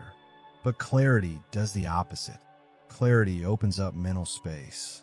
Clarity organizes your priorities. Clarity reminds you of what actually matters. Clarity pulls you out of emotional reaction and into intentional response. And that's why mentally strong people always seem calm in chaos. Not because their lives are easier, but because their clarity is stronger than their circumstances. Now listen closely, bro, because this is where everything shifts. When everything goes wrong, you do not need to control the entire situation. You only need to control your next thought. One thought, that's it. One clear thought becomes the anchor that prevents you from being swept away by fear. One clear thought becomes the starting point of comeback. One clear thought becomes the first step away from chaos. The mistake most people make is trying to solve everything at once. They try to fix the past, manage the present, and predict the future all within the same breath. That is not clarity, that is mental overload. Clarity is choosing one thought, one decision, one direction. When you slow down your mind, you speed up your progress. Mental clarity also requires honesty, brutal honesty, the kind most people avoid. When things go wrong, people distract themselves instead of facing the truth. They ignore the problem. They blame others. They bury their emotions. They pretend everything is fine. But internal avoidance creates external confusion. You cannot fix what you refuse to face.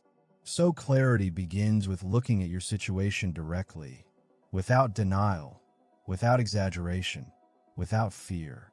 Not emotionally, calmly. Tell yourself, this is what happened.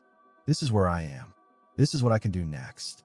Your mind becomes clearer every time you face the truth without running from it. The next step is removing unnecessary noise.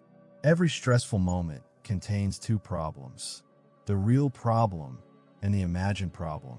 The real problem is what actually happened. The imagined problem is the fear-filled story your mind creates about what might happen next. And most people suffer more from the imagined problem than the real one.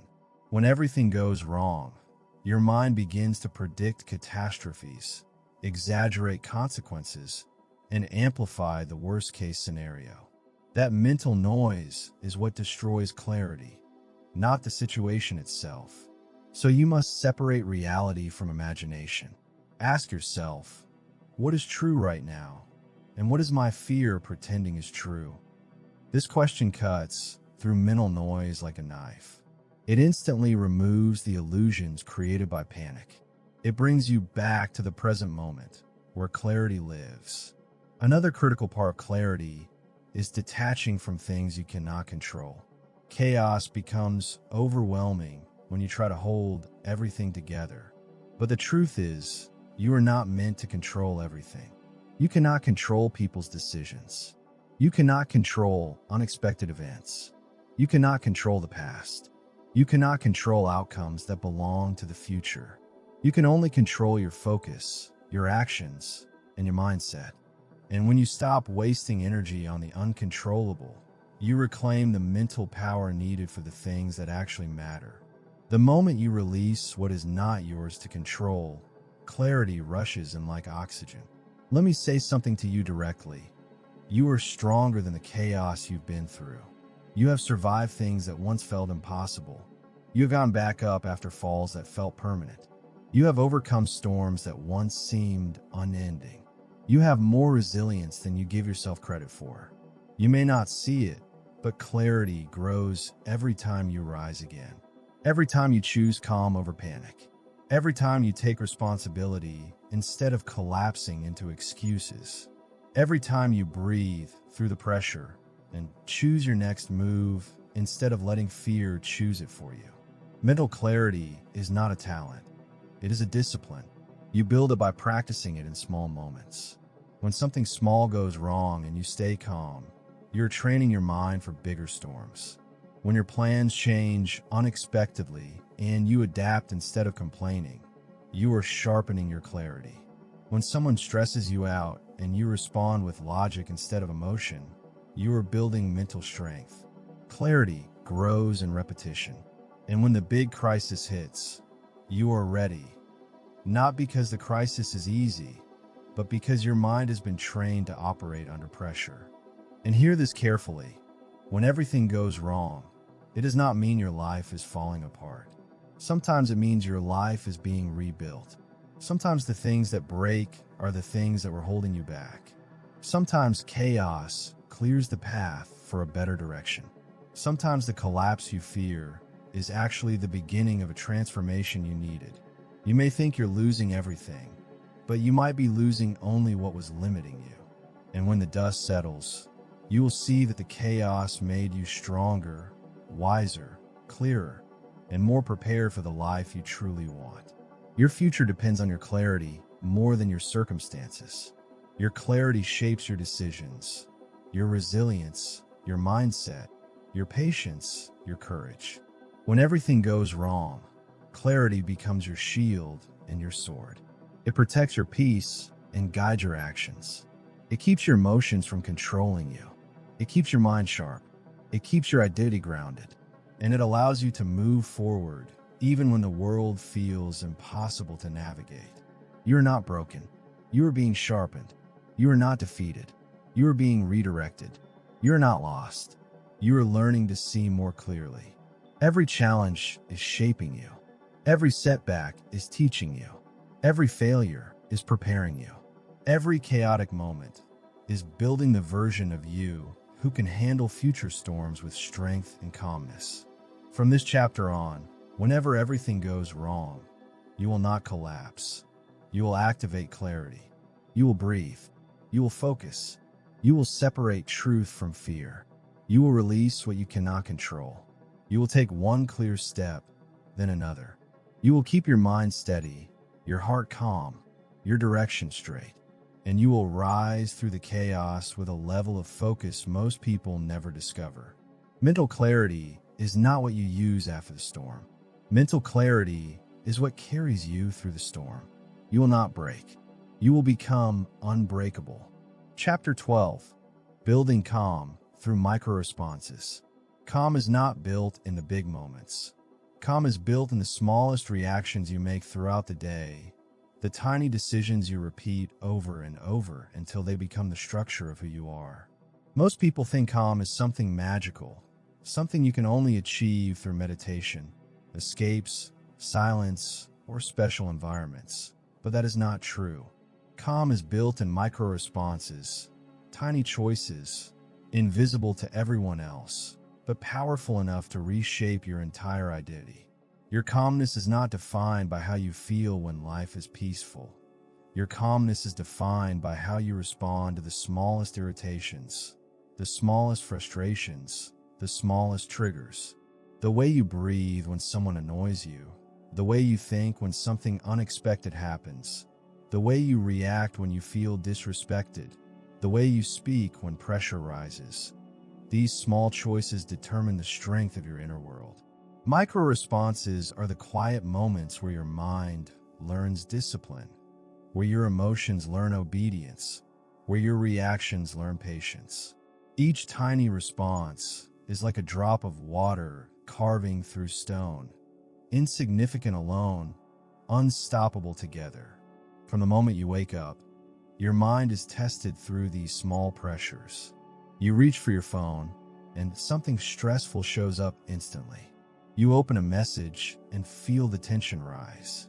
You step outside, and someone moves too slowly, or too quickly, or interrupt your flow. Your plans shift. Your mood changes. Your energy fluctuates. None of these moments seem important individually, but they create the mental environment you live in every day. And here's the truth most people never understand. Your micro-responses shape your macro life. The big breakdowns people experience never come out of nowhere. They are built from thousands of tiny reactions that weaken the mind, drain inner strength, and train the brain to panic instead of staying composed. But you can reverse that. You can build a level of calmness so strong, so internal, so disciplined that no small pressure can break it. And once the small pressures stop affecting you, the big pressures become manageable. You become steady. You become grounded. You become unshakable. A micro-response is the moment right before you react, the tiny space between impulse and action. Most people ignore that space. They react instantly, emotionally, blindly. They say things they don't mean. They make decisions they regret. They allow their emotions to dictate their behavior. But mentally strong people, calm people, composed people, they use that tiny space intentionally. They pause. They breathe. They choose. They understand that their power lies not in controlling the world, but in controlling their response to it. That pause, even if it lasts less than 1 second, is the foundation of unbreakable calm. It is the birthplace of emotional mastery. It is the moment where you regain your inner authority. A micro-response is the difference between reacting and responding, between chaos and clarity, between losing control and taking control. Let me speak to you directly here, bro, because this chapter is personal. You don't need to completely change your life to become calm. You don't need to go on a long retreat, disappear from the world, or find a perfect environment. You only need to change your smallest reactions. Calmness is built in the way you choose to breathe when you feel tension. It's built in the way you look at problems without rushing to judgment. It's built in the way you decide to respond instead of explode. It's built in the moments when you want to snap but choose to stay centered. These small decisions accumulate. They transform you. They turn you into someone who does not break under pressure because you have trained your mind through dozens of tiny challenges every single day. Life will always test you through micro pressures before it tests you through major storms. Think about it. Patience isn't built during chaos. Patience is built when someone wastes your time and you resist the urge to get irritated. Discipline isn't built during life-changing decisions. It's built when you wake up and choose not to scroll your phone for another 20 minutes. Emotional strength isn't built in dramatic moments. It's built when something small goes wrong and you choose to stay composed instead of complaining. These micro-responses are training. They strengthen your mental muscles. They make calmness your natural state instead of something you chase only in emergencies. And here's something you need to understand deeply. The mind rewires itself through repetition. Every time you react with frustration, the mind remembers it. Every time you panic, the mind memorizes panic. Every time you complain, the mind learns to complain faster next time. But every time you breathe through the pressure, your brain learns calmness. Every time you slow down your thoughts, your brain learns clarity. Every time you choose patience over anger, your brain builds emotional stability. Micro-responses literally reshape your nervous system. They are small, but they are powerful. They determine how quickly you get stressed, how easily you lose control, how deeply pressure affects you. You can reprogram your emotional system by training it through these micro moments. Think about how many times today you reacted without thinking. Someone irritated you. You got frustrated. Your mind jumped to conclusions. A small inconvenience felt bigger than it should have. That is exactly where your training begins. Calmness is not a gift. It is a skill. And every time you face a micro challenge, you are given a chance to strengthen that skill.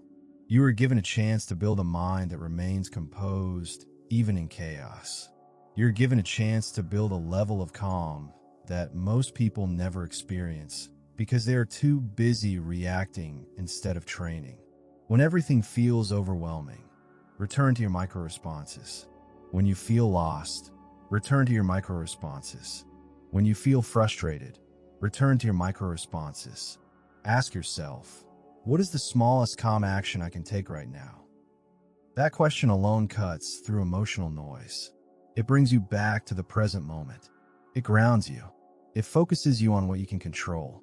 And the truth is, you can always control your next micro response. You may not control the situation. You may not control other people. You may not control the timing of events, but you can always control your breath, your tone, your posture, your internal reaction. That is calmness. Calmness is not external. Calmness is internal. Let's go deeper. A micro response is also how you talk to yourself. When something stressful happens, most people attack themselves.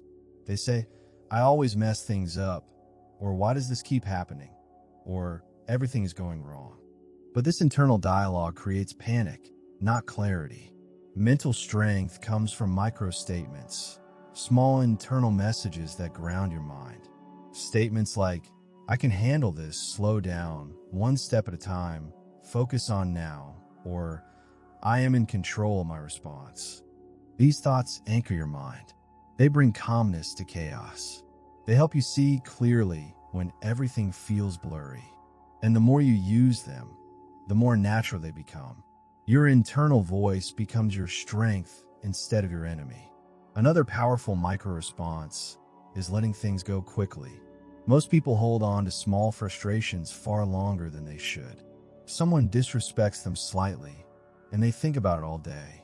Something minor goes wrong, and they replay it in their mind over and over. Small annoyances become emotional wounds because people don't release them. But calm people let go fast, not because they don't feel anything, but because they understand that holding on to small negativity poisons their mind. Every moment you hold on to something small, you lose energy, clarity, and peace. Micro-responsiveness means choosing peace over ego, clarity over emotional pride, and growth over reaction. Your micro-responses also determine your emotional stamina. Every time you choose calm in a small moment, you increase your ability to stay calm in larger moments.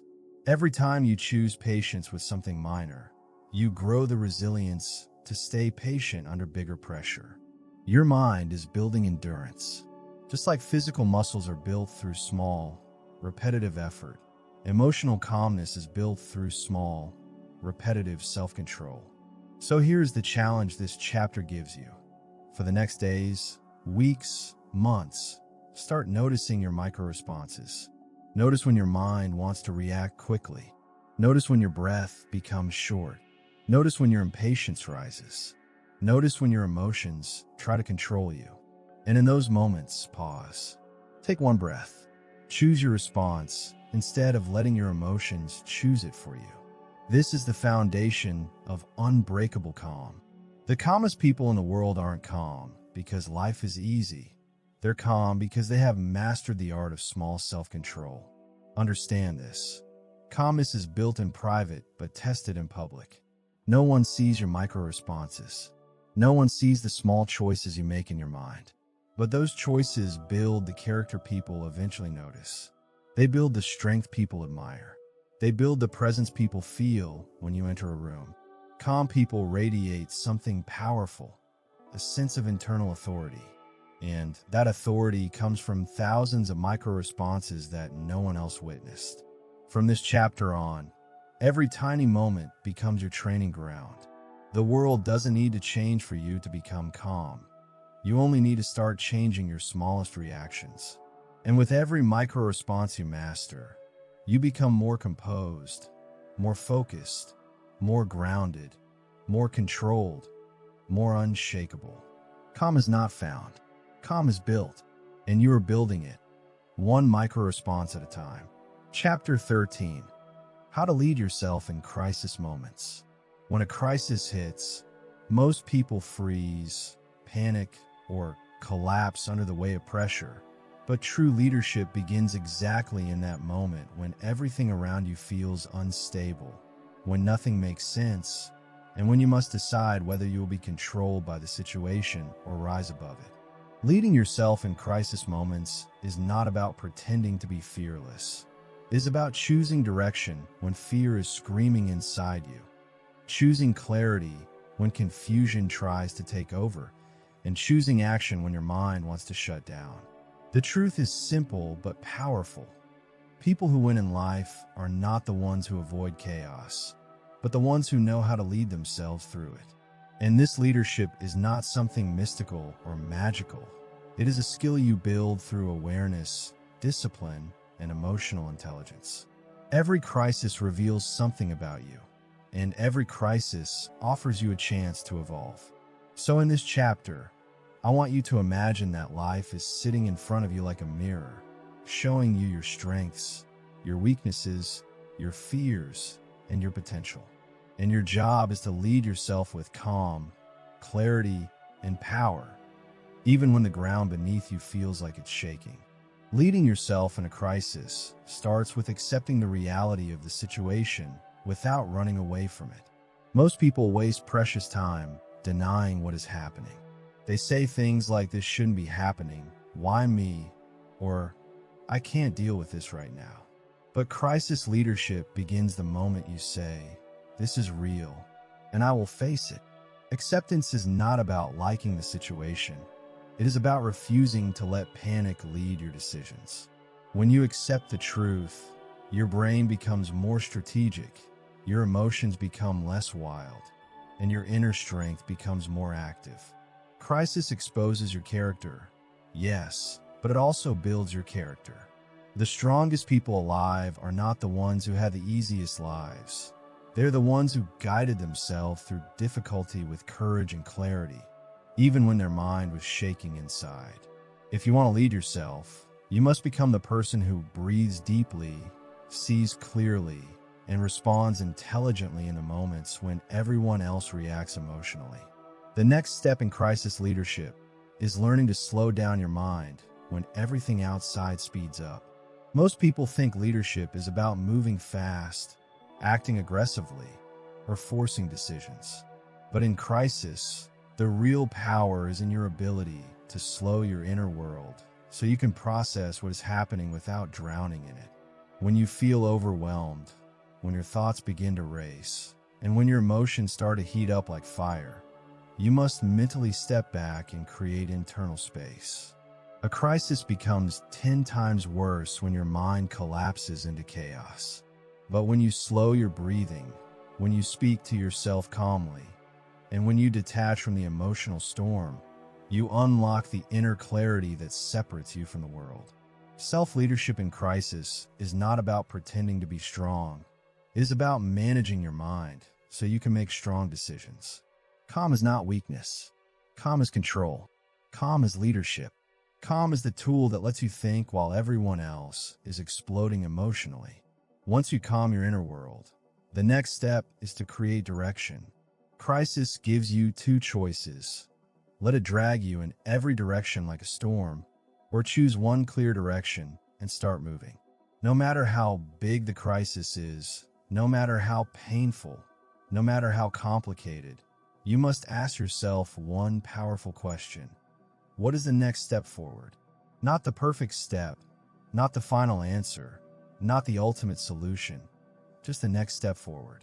People freeze in crisis because they try to solve everything at once. But great leaders understand that crisis is conquered one decision at a time, one action at a time, one step at a time. And when you choose a direction, even a small one, your mind becomes stronger and your emotions become more stable. You begin to regain control. You begin to rise above the chaos. Leadership is not about having all the answers. Leadership is about choosing movement when your fear wants to keep you stuck. Another powerful part of self-leadership is emotional responsibility. In a crisis, your emotions will try to run the show. Fear will tell you to hide. Anger will tell you to blame someone. Sadness will tell you to give up. Stress will tell you to shut down. But leadership means you don't let emotions dictate your life. You can feel them. You can acknowledge them. You can understand them.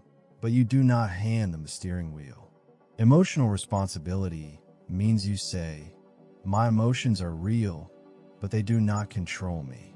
I lead them. They don't lead me. Anyone can be calm when life is easy. But when life punches you hard, when things go wrong, when pressure is high, that is when real leadership shows. The stronger you become at managing your emotional storms, the more unstoppable you become in every area of your life. Leading yourself in crisis also demands honesty, the kind of honesty that forces you to confront your weaknesses, your habits, and your patterns. Crisis exposes the things inside you that you normally avoid. If you run from problems, crisis will reveal it. If you have poor discipline, crisis will expose it. If you depend too much on other people, crisis will force you to stand alone. This is not punishment. This is growth. Crisis is life's way of saying, here's what you must fix if you want to rise to the next level. Self-leadership means you don't pretend. You don't lie to yourself. You don't hide from the truth. Instead, you face yourself with strength, and you ask, what part of me needs to grow to lead myself better in moments like these? Every crisis becomes a training ground, shaping you into someone wiser, tougher, and more capable. Another principle of leading yourself is mastering your inner voice. In crisis moments, your inner voice becomes either your enemy or your commander. If your inner voice is panicked, negative, or emotionally unstable, the crisis becomes worse. But if your inner voice becomes strong, steady, and clear, you gain the power to rise above the situation. You must speak to yourself like a leader. You must remind yourself of your strength. You must tell your mind, I can handle this. I will handle this. I refuse to collapse. A leader's voice is calm but forceful, gentle but powerful, honest but hopeful. And when you talk to yourself this way during crisis, you transform your internal world into a source of stability. Your inner voice becomes your anchor. It becomes your guide. It becomes the voice that saves you from drowning in your own thoughts. Self-leadership in crisis also means knowing when to act and when to wait. Action is powerful, but blind action creates more chaos. Waiting is wise, but waiting too long creates more damage. A true leader knows how to balance both. Sometimes the best leadership is immediate action, making a decision, confronting a problem, or taking a step that changes the situation. Other times leadership is slowing down, gathering information, letting emotions settle, and responding with patience instead of impulse. Crisis has rhythm, and leadership means feeling that rhythm, adapting to it, and responding intelligently. You must become the person who knows how to use stillness as a strategy and action as a weapon. Another important part of leading yourself in crisis is remembering who you want to become after the crisis ends. Too many people get lost in the moment and forget the future. Crisis makes people think only about survival. But self-leadership means thinking not just about how you survive, but how you grow. Every crisis is a chance to become stronger, smarter, and more disciplined. Ask yourself, how will this difficulty shape me? What will I learn from this? Who will I become because of this? When you think this way, crisis stops being an enemy and becomes your training ground. You no longer suffer for nothing. You evolve. You expand. You level up. Leading yourself in crisis also requires protecting your energy.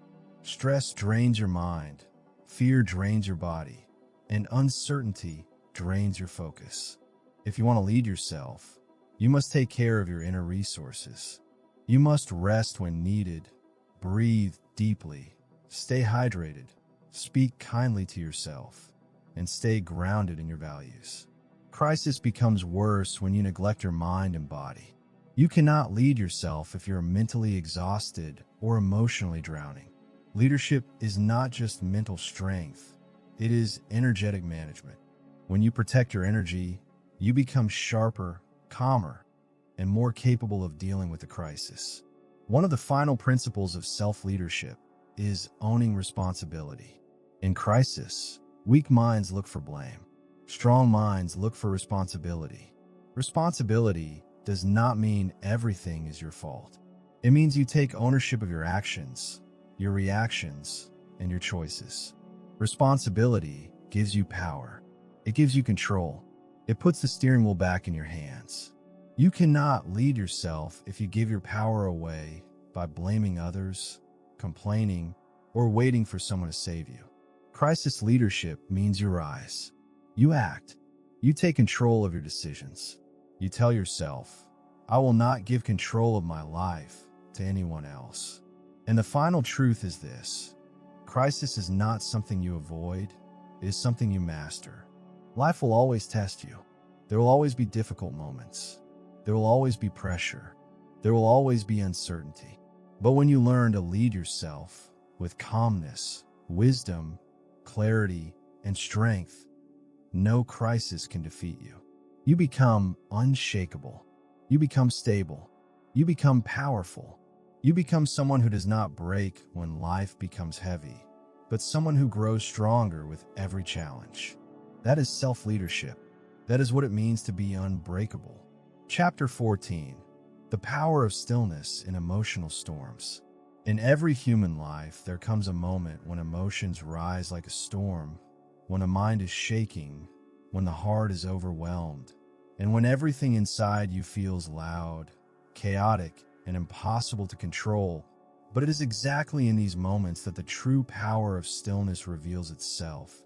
Because stillness is not the absence of emotion. Stillness is the ability to remain anchored when emotions try to pull you away from your center. Stillness is the inner silence that saves you when your thoughts are racing, the calm breath that grounds you when your anger is boiling, the quiet strength that keeps you steady when anxiety is crushing your chest, and the deep clarity you discover when sadness tries to drown your mind. Most people break during emotional storms not because the storm is too strong, but because they never learned to stand still in the middle of chaos.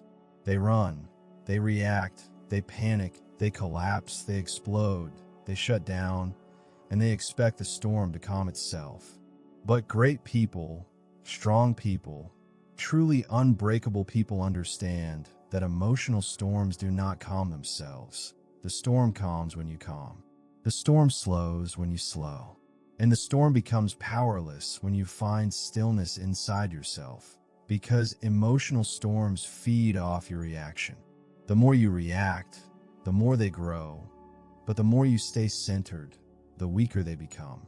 Stillness is not passive. It is the strongest form of active control because it says, I will not let this storm dictate who I am or how I respond. The power of stillness is the power to hold your ground while everything inside you tells you to break. Emotional storms are a part of life. They hit when you least expect them. They hit when you're tired, when you're stressed, when you're vulnerable, when you feel alone, and when you feel like you can't handle one more thing. They hit through relationships, through failures, through unexpected news, through disappointments, through fears, through regrets, through betrayals, and through pressure. And in those moments, your mind becomes loud, your chest becomes tight, and your emotions become heavier than your body can carry. But here's the truth that most people never learn. An emotional storm is not your enemy. It is a signal. It is life telling you that there is something inside you that needs understanding, something that needs attention, something that needs healing, or something that needs to change. But emotional storms become destructive only when you panic and react without direction. When you learn to be still, you gain the power to interpret the storm instead of drowning in it. You begin to understand what your emotions are trying to tell you. You begin to see the hidden message behind the chaos. You begin to separate your feelings from your identity. You begin to transform your emotional pain into emotional intelligence. Stillness is your shield. Stillness is your clarity. Stillness is your advantage. When your emotions are exploding, people expect you to lose control. They expect you to lash out. They expect you to break down. They expect you to become irrational. But imagine this. In the middle of your deepest emotional storm, when everything inside you is shaking, when life seems like it is pressing down on you, instead of reacting, instead of yelling, instead of crying, instead of panicking, you breathe, you pause, you observe, you detach, and you enter a state of stillness. That is when you become unstoppable. That is when you become powerful. That is when you separate yourself from the world. Because anyone can be calm when situations are calm, but only a disciplined and evolved person can be calm when situations are breaking. And this stillness is not cold. It is not emotionless. Stillness is not shutting down. Stillness is directing your internal energy. It is the art of managing your emotional fire instead of letting that fire burn your life down. When you enter stillness during emotional storms, several powerful things happen. First, your breathing slows down, which tells your nervous system to shift from panic mode to clarity mode. This alone can save you. Second, your thoughts stop racing like uncontrolled waves and begin to slow down enough for you to see clearly what is happening. Third, your emotional intensity drops from overwhelming to manageable. Fourth, your mind becomes capable of making decisions based on logic, truth, and awareness instead of fear, confusion, or rage. And fifth, you regain your sense of inner authority, the feeling that you are in control of yourself, even when life is out of control. This is why the greatest leaders, athletes, entrepreneurs, warriors, monks, and thinkers all practice stillness. They understand that emotional storms are not won by force or aggression. They are won by presence, by self-control, by internal mastery, by the ability to remain composed when it matters the most. Stillness is the highest form of power because it gives you control over the only thing that ever truly matters, your inner world. Stillness gives you the space to think. And in emotional storms, space is everything. Without space, you suffocate inside your own emotions. Without space, your mind feels trapped in a small room with too many loud thoughts bouncing off the walls. But when you pause and breathe and allow yourself a moment of stillness, you create mental space. Space to understand your emotions instead of reacting to them. Space to observe the situation instead of drowning in it. Space to remember who you are.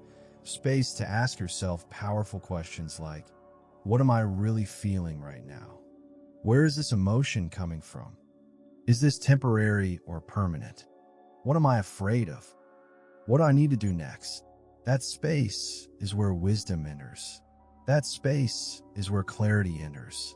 That space is where you stop being controlled by your emotions and start learning from them.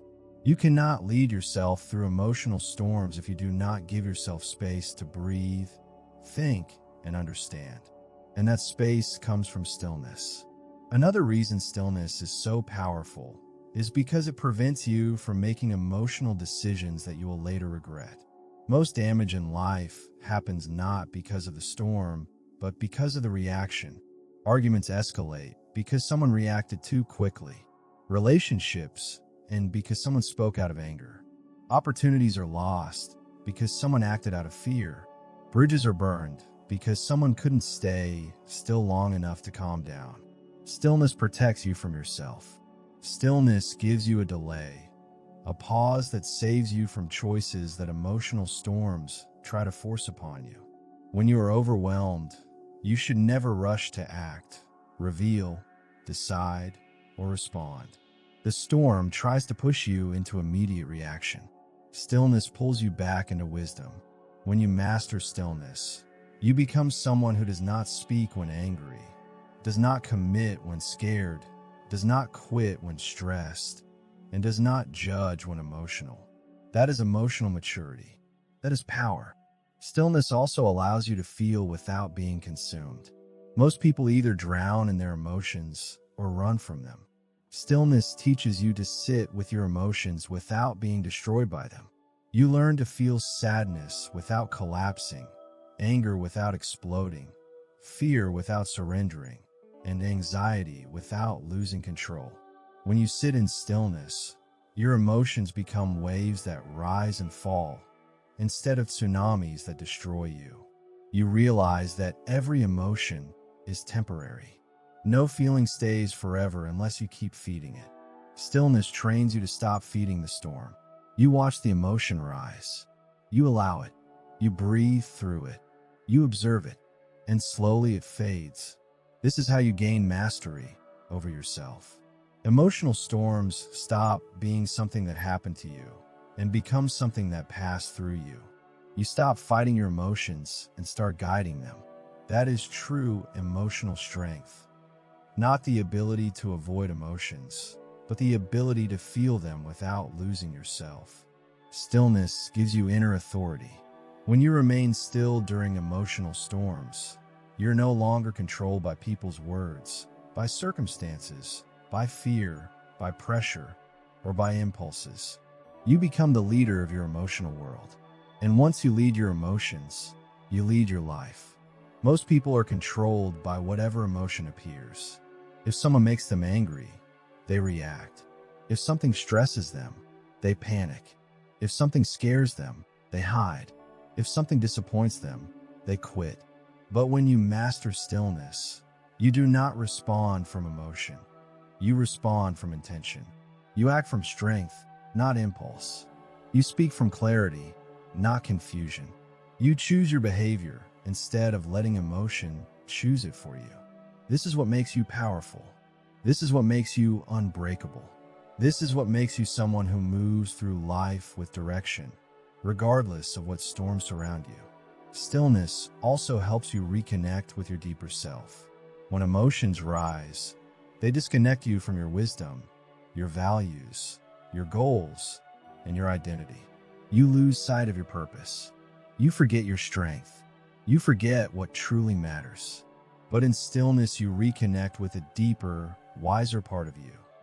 The part that knows you can survive this. The part that has gone through storms before. The part that has strength, intelligence, self-trust, and resilience. Stillness is how you return to your truth. Stillness is how you remind yourself of who you really are. And once you return to your truth, the storm loses power. It becomes something you're navigating, not something that is consuming you. Stillness transforms emotional storms into lessons. Every storm carries wisdom. Every emotional explosion contains information about your patterns, your insecurities, your triggers, your needs, your fears, and your next level of growth. But if you react impulsively, you miss the lesson. If you panic, you miss the message. Stillness gives you the ability to step back and see the storm as a teacher, not a threat. You begin to ask questions like, why did this trigger me so deeply? What insecurity is being exposed here? What do I need to heal? What belief is being challenged? How can I grow from this? Emotional storms become your biggest opportunities for personal evolution, if you remain still enough to understand them. Without stillness, storms feel like punishment. With stillness, storms feel like growth. Stillness doesn't mean silence on the outside. It means silence on the inside. You can be in a loud environment, in a stressful situation, in a conflict, or in a crisis, and still hold stillness in your mind. Stillness is internal calm. It is the ability to create peace inside yourself regardless of what is happening externally. This inner calm becomes your emotional foundation. It becomes the place you return to when things go wrong. It becomes the mental home you carry with you everywhere you go. When you discover this inner stillness, you become untouchable, not because storms don't hit you, but because storms can't break you. You become someone who can walk into any situation and remain centered, grounded, and aware. That is what real emotional strength looks like.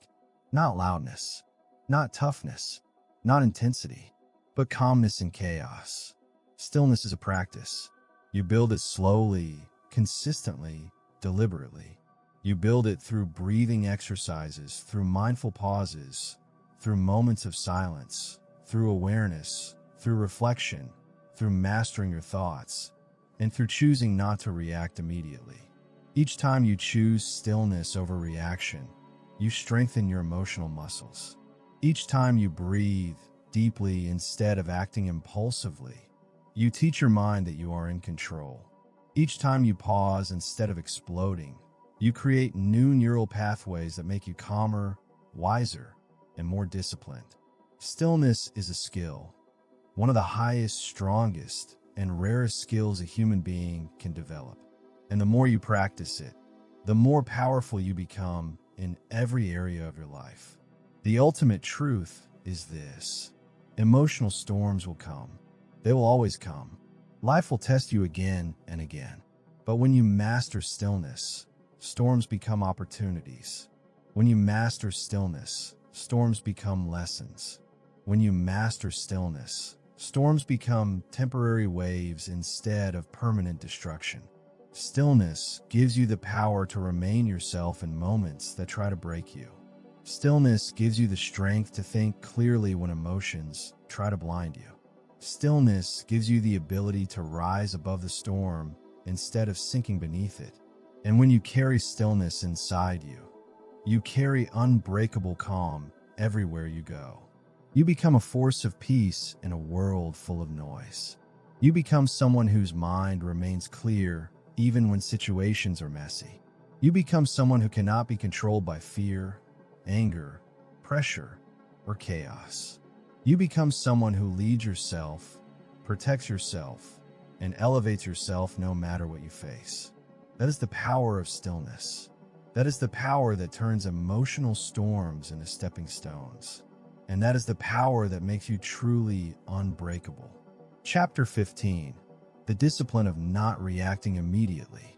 There's a rare and powerful discipline that only a few people in the world ever truly master, and that is the discipline of not reacting immediately, the discipline of controlling your first impulse, the discipline of holding your tongue when your emotions are ready to explode, the discipline of pausing when your instincts want to strike, defend, argue, or attack. And this skill alone is one of the greatest forms of emotional power a human being can ever possess, because it separates the wise from the impulsive, the strong from the fragile, and the calm from the chaotic. When you learn the discipline of not reacting immediately, you step into a different category of human being. You become someone who doesn't get dragged around by emotions, someone who doesn't collapse under pressure, someone who doesn't let anger, fear, stress, or ego dictate their choices. Instead, you become someone who chooses their responses with purpose, with clarity, with awareness, and with strength. Most of the destruction in people's lives comes from one single habit: reacting too fast. They react when they should pause. They speak when they should breathe. They attack when they should observe.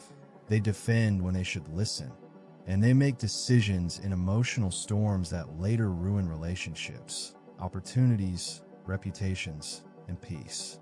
But the discipline of not reacting immediately is the antidote to all of that. It is the ability to stand still in the exact moment your emotions try to hijack your mind. It is the ability to hold back when everything inside you screams to react. It is the ability to create space between stimulus and response, space between what happened and what you decide to do next. And in that space, greatness is born. In that space, wisdom grows. In that space, clarity appears. In that space, your best self emerges. That space is what separates emotional chaos from emotional mastery. The truth is, your first reaction is almost never your best reaction.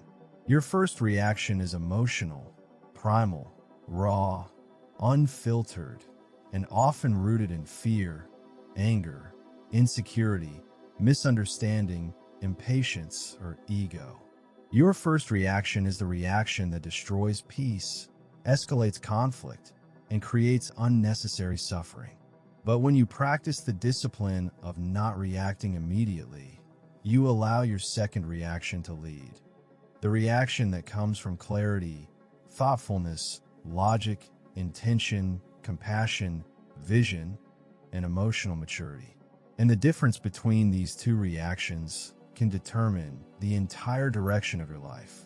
People lose relationships because of their first reaction. They lose jobs because of their first reaction. They burn bridges because of their first reaction. They create enemies because of their first reaction. They break their own inner peace because of their first reaction. And all of this could be avoided if they simply paused, breathed, observed, and allowed the emotional wave to settle before making a choice. But most people never build this discipline because they confuse reacting fast with being strong. But reacting fast is not strength. Reacting fast is emotional weakness pretending to be power. Anyone can react immediately. That is easy. But only the truly strong can hold themselves back, especially when emotions are trying to push them forward. The discipline of not reacting immediately is especially important during conflict. When someone disrespects you, insults you, challenges you, or disappoints you, your mind wants to defend your ego instantly. Your emotions want to protect your identity. Your instincts want to fight back. But here's the truth. The moment you react impulsively, you give your power away. You allow someone else to control your behavior. You allow their words to dictate your actions. You allow their emotions to trigger yours. But when you stay calm, when you stay still, when you pause before reacting, you take back the power. You show that your emotional world belongs to you and only you. You show that you are not controlled by impulses. and you refuse to let someone else pull the strings of your reactions. The calmest person in the room is always the most powerful person in the room. Not reacting immediately teaches people that they cannot control you. It teaches them that you are stable, grounded, and wise. And it earns you respect, because people respect those who remain composed under pressure, even if they don't admit it. Not reacting immediately also protects you from making life-changing decisions during emotional storms. When you're overwhelmed, stressed, anxious, angry, or hurt, your mind becomes clouded. Your perception becomes distorted. You cannot see the full picture. You cannot think long-term. You cannot access your highest intelligence. Acting in this emotional state is like driving through heavy fog at high speed. You are almost guaranteed to crash. But when you pause, when you step back, when you let the fog clear, you make decisions based on reality, not on distorted emotions. You give yourself the chance to see the situation with clarity. You prevent yourself from making choices you will regret. This discipline can save relationships, save goals, save careers, and save your emotional well-being. The discipline of not reacting immediately is also one of the strongest tools for maintaining inner peace. When you're quick to react, you exhaust yourself. You drain your energy. You become a slave to every small inconvenience, every negative comment, every rude person, every stressful moment. But when you pause, when you breathe, when you choose not to react right away, you protect your inner stability. You shield your peace. You move through life with a calm energy that others cannot shake. This is why emotionally disciplined people look unbothered. Not because they don't feel anything, but because they have trained themselves to respond only when response is needed, not when emotion demands it. This discipline also helps you build stronger relationships. When you don't react immediately, you give yourself the chance to understand the other person more accurately. Maybe they didn't mean what you thought. Maybe their tone sounded harsher than they intended. Maybe they were stressed, tired, or hurting. Maybe you misinterpreted the situation. Maybe the problem is smaller than your emotions made it seem. But if you react immediately, you block the opportunity for understanding. You block the opportunity for communication. You block the opportunity for connection. By pausing, you give yourself time to process, time to reflect, and time to approach the situation with intention instead of emotion. This leads to healthier conversations, stronger bonds, and fewer misunderstandings. The discipline of not reacting immediately also teaches you patience, restraint, and inner stability.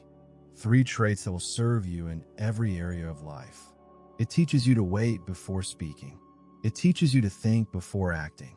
It teaches you to feel without letting feelings control your behavior. And over time, it transforms you into someone who is emotionally intelligent, mentally mature, and spiritually grounded. You become someone who can navigate difficult moments with grace.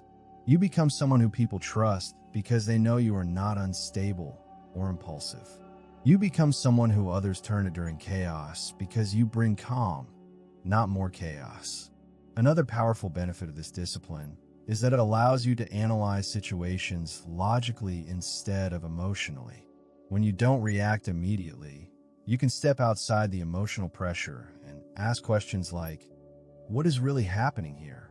What outcome do I want? If I react emotionally, will it help or hurt the situation? What is the smartest response? What will my highest self do right now? These questions shift your brain from emotional mode to rational mode, from chaos to clarity, from weakness to strength. This is how leaders think. This is how disciplined people think. This is how people who succeed under pressure think. They do not allow emotions to hijack their decisions. They give themselves time to evaluate, observe, and understand the situation before they act. The discipline of not reacting immediately is also a form of self-respect. When you react impulsively, you lower yourself. You allow emotions to overpower your intelligence.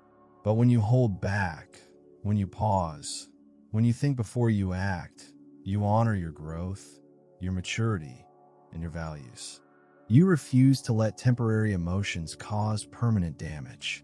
You refuse to let someone else's behavior determine your behavior. You refuse to betray your peace just to satisfy your ego. That is self-respect. That is strength. That is emotional evolution. And here's something most people never understand. The discipline of not reacting immediately is not about suppressing your emotions. It is not about pretending you don't feel anything. It is not about disconnecting from your humanity. It is about feeling your emotions without letting them decide for you. It is about acknowledging the storm without becoming the storm. It is about giving yourself the time and space to experience the emotion fully, so that when you act from wisdom, not chaos. Emotional maturity is not the absence of emotion. It is the leadership of emotion. The discipline of not reacting immediately also teaches people how to treat you. When you react impulsively, people learn that they can push you, trigger you, or manipulate your emotional state. But when you remain calm, when you maintain your composure, when you show that your emotions cannot be played with, people learn to approach you with respect. They learn that you are not someone who can be easily shaken. They learn that you are stable, grounded, and emotionally secure. And people treat you differently when they know you cannot be provoked.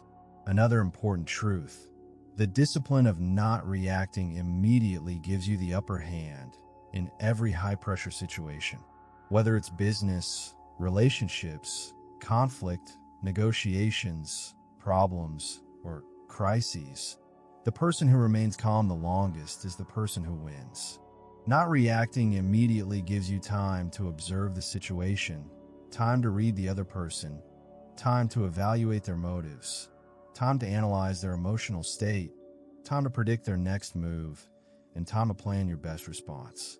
While others are controlled by emotions, you are controlled by awareness. While they are speaking impulsively, you are listening intelligently. While they are reacting, you are strategizing. This is the difference between chaos and mastery. At its core, the discipline of not reacting immediately is about self-control. It is about mastering your inner world so that nothing external can trigger you into a lower version of yourself. It is about choosing wisdom over impulse, strength over ego, and clarity over chaos. And the more you practice this discipline, the more powerful you become. You become someone who does not panic when things go wrong. You become someone who does not break under pressure. You become someone who does not let emotions decide your destiny. You become someone who moves through life with intention, awareness, composure, and calm. You become unbreakable. The truth is, you will always feel the urge to react immediately. You are human. You have emotions. You have instincts. You have triggers. But you must train yourself to slow down the impulse. You must train yourself to breathe before reacting. You must train yourself to observe before responding. You must train yourself to allow the emotional wave to pass. And with time, the pause becomes natural. The pause becomes automatic. The pause becomes your superpower. The pause becomes your strength. The pause becomes the doorway through which maturity, clarity, and wisdom enter your life. This discipline will change your relationships, your decisions, your peace, your confidence, your leadership, and your destiny. Because once you learn to control your reactions, you master one of the deepest truths of emotional intelligence. You cannot control everything that happens to you, but you can control how you respond, and that response determines everything. When you stop reacting immediately, you stop giving your power away. You stop being controlled by the world, and you start controlling your world from the inside out. This is the discipline that turns ordinary people into leaders, unstable people into grounded people, impulsive people into wise people, and emotionally fragile people into emotionally powerful people. This is the discipline that builds unbreakable calm. This is the discipline that transforms your life. And this is the discipline that makes you truly unshakable under pressure. Chapter 16: creating mental space under extreme pressure. When life presses you from every angle and your mind feels like it is shrinking under the weight of expectations, deadlines, and chaos, the first thing that collapses is your sense of mental space. You start to feel like everything is happening too fast, too loud, and too close. It feels like the world is inside your head instead of around you, and every thought starts fighting for dominance. In these moments, most people panic. They rush. They get sloppy. They let fear hijack their clarity. They become controlled by pressure instead of controlling the space inside themselves.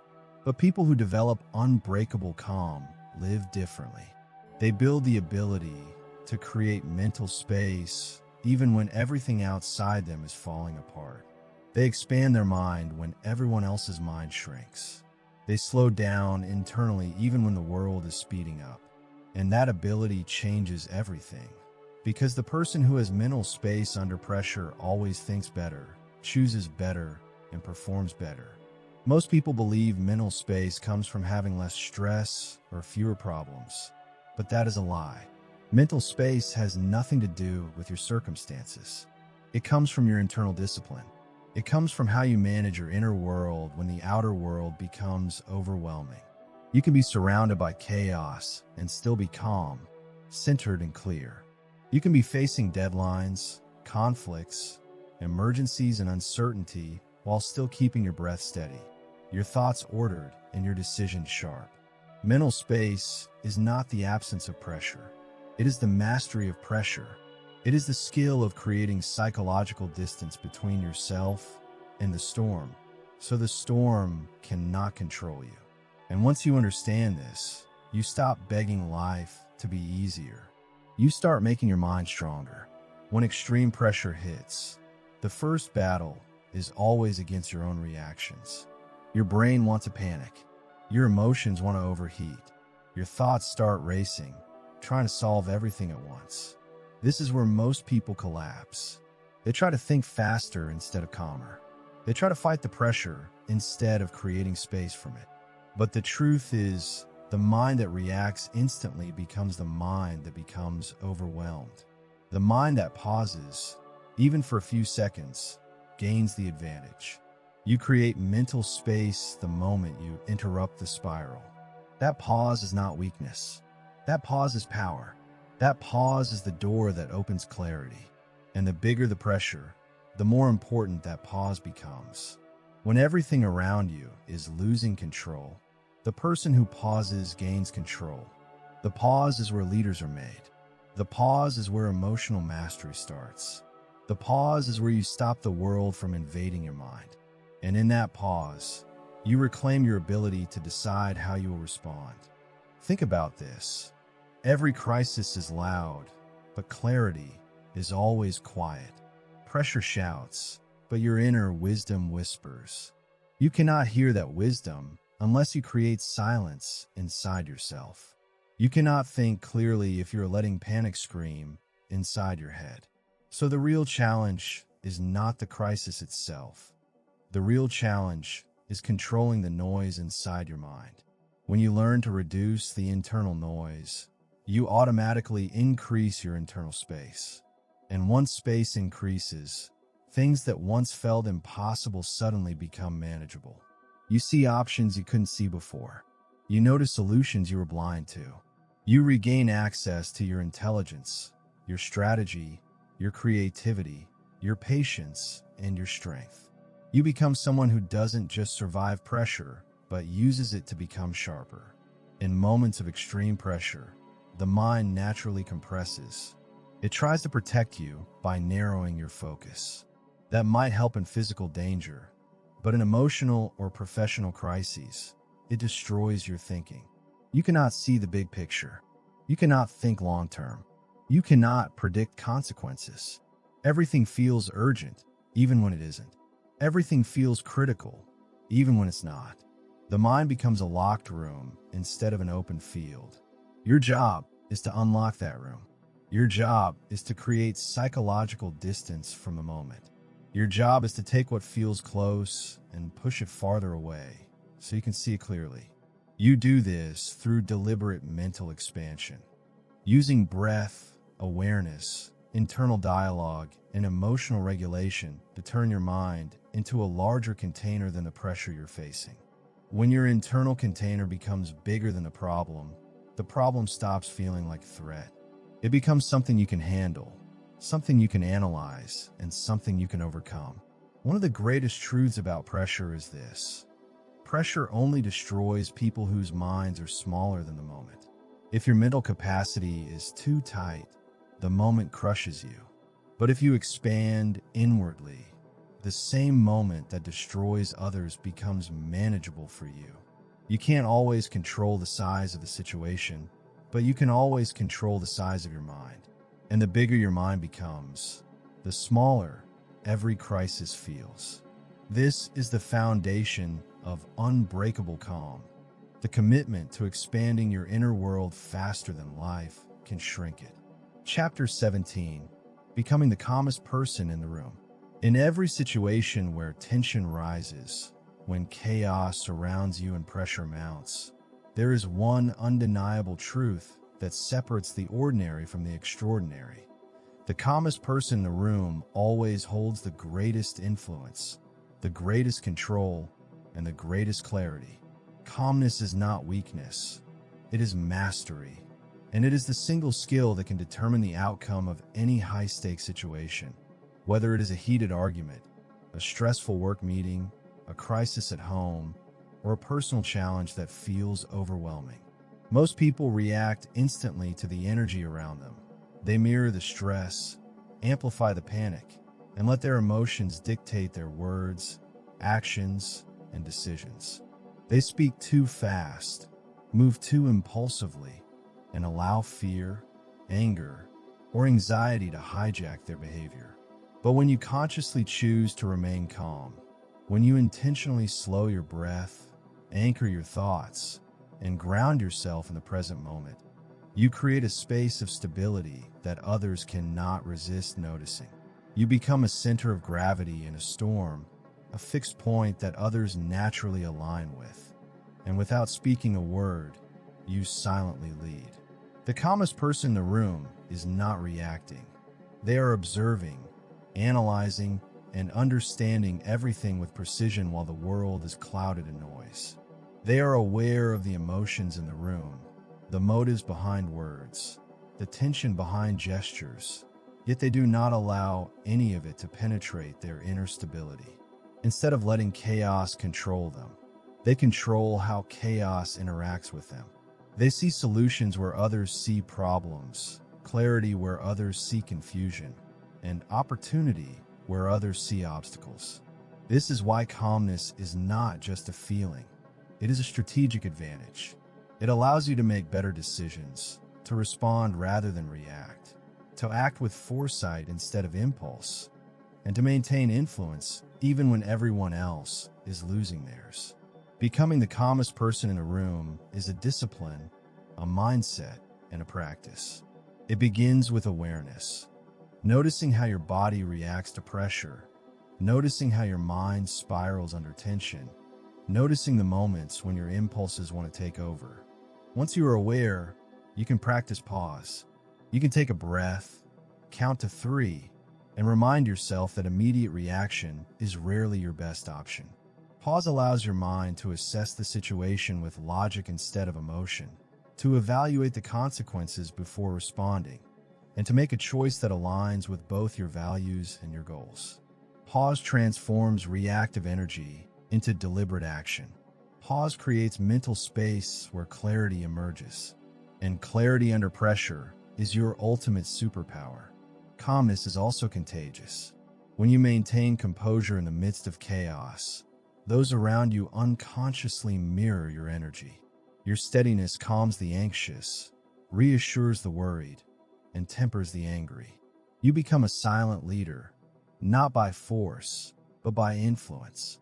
People naturally gravitate toward the person who demonstrates emotional mastery because it is rare, it is powerful, and it inspires confidence.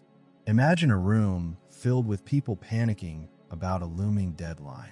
Everyone is stressed, voices are raised, and mistakes are being made. Then, one person steps in and simply breathes, speaks slowly, maintains eye contact, and evaluates the situation methodically. Instantly, the room's energy shifts. Others begin to mirror that calm. Mistakes are minimized, decisions are clearer, and solutions appear that no one else could see in the heat of the moment. This is the quiet power of calmness. It allows you to navigate conflict without escalation, solve problems without panic, and influence outcomes without aggression. Becoming the calmest person in the room also requires self-mastery outside of high-pressure moments. It is built by habits, routines, and mental practices that strengthen your ability to remain grounded no matter the external chaos. Daily practices like mindfulness, deep breathing, reflection, journaling, and intentional emotional awareness build a mind that is resilient to sudden stressors. When your internal state is strong, it is far easier to maintain composure externally. In fact, your inner calm becomes unshakable, and no external situation has the power to dictate your reactions. Additionally, becoming the calmest person in the room requires empathy and understanding. It is not about suppressing emotion or detaching from reality. It is about recognizing the emotional currents in the room without becoming entangled in them. By observing rather than absorbing, listening rather than reacting, and understanding rather than judging, you maintain a steady presence that others respect and follow. Calmness also creates strategic advantage in negotiations, leadership, and decision-making. When others act out of impulse, you act with foresight. When others are blinded by emotion, you see clearly. When others are manipulated by pressure, you manipulate the situation through composure and clarity. The calmest person in a room rarely needs to shout to be heard. Their influence comes from presence, stability, and the subtle authority that only unshakable calm can produce. Furthermore, remaining calm under pressure is an act of resilience. It demonstrates to yourself and to others that you can handle stress without losing control. It strengthens confidence, enhances focus, and builds credibility. Every time you practice composure in a difficult situation, you reinforce your internal mastery, and over time, your calmness becomes instinctive, automatic, and undeniable. Real life is filled with triggers, challenges, and moments designed to provoke reaction. The world constantly tests patience, discipline, and emotional resilience. But the person who has trained themselves to remain calm, to think before acting, and to center themselves in the storm becomes unstoppable. They respond with precision instead of emotion. They see paths forward where others see walls, and they create opportunities in spaces of chaos. Becoming the calmest person in a room is not instantaneous. It is a skill developed through repetition, intentionality, and self-awareness. It is choosing to act from presence rather than impulse, clarity rather than confusion, and wisdom rather than fear. It requires commitment, practice, and a mindset that values strategic calm over reactive chaos. And the results are transformative. You gain influence, trust, respect, and clarity. You make better decisions. You strengthen relationships. You elevate your leadership. You navigate crises with confidence. You preserve your energy for what truly matters. And most importantly, you experience life with a sense of control, purpose, and unshakable inner strength that others will notice immediately. In essence, becoming the calmest person in the room is the ultimate form of mastery over self and circumstance.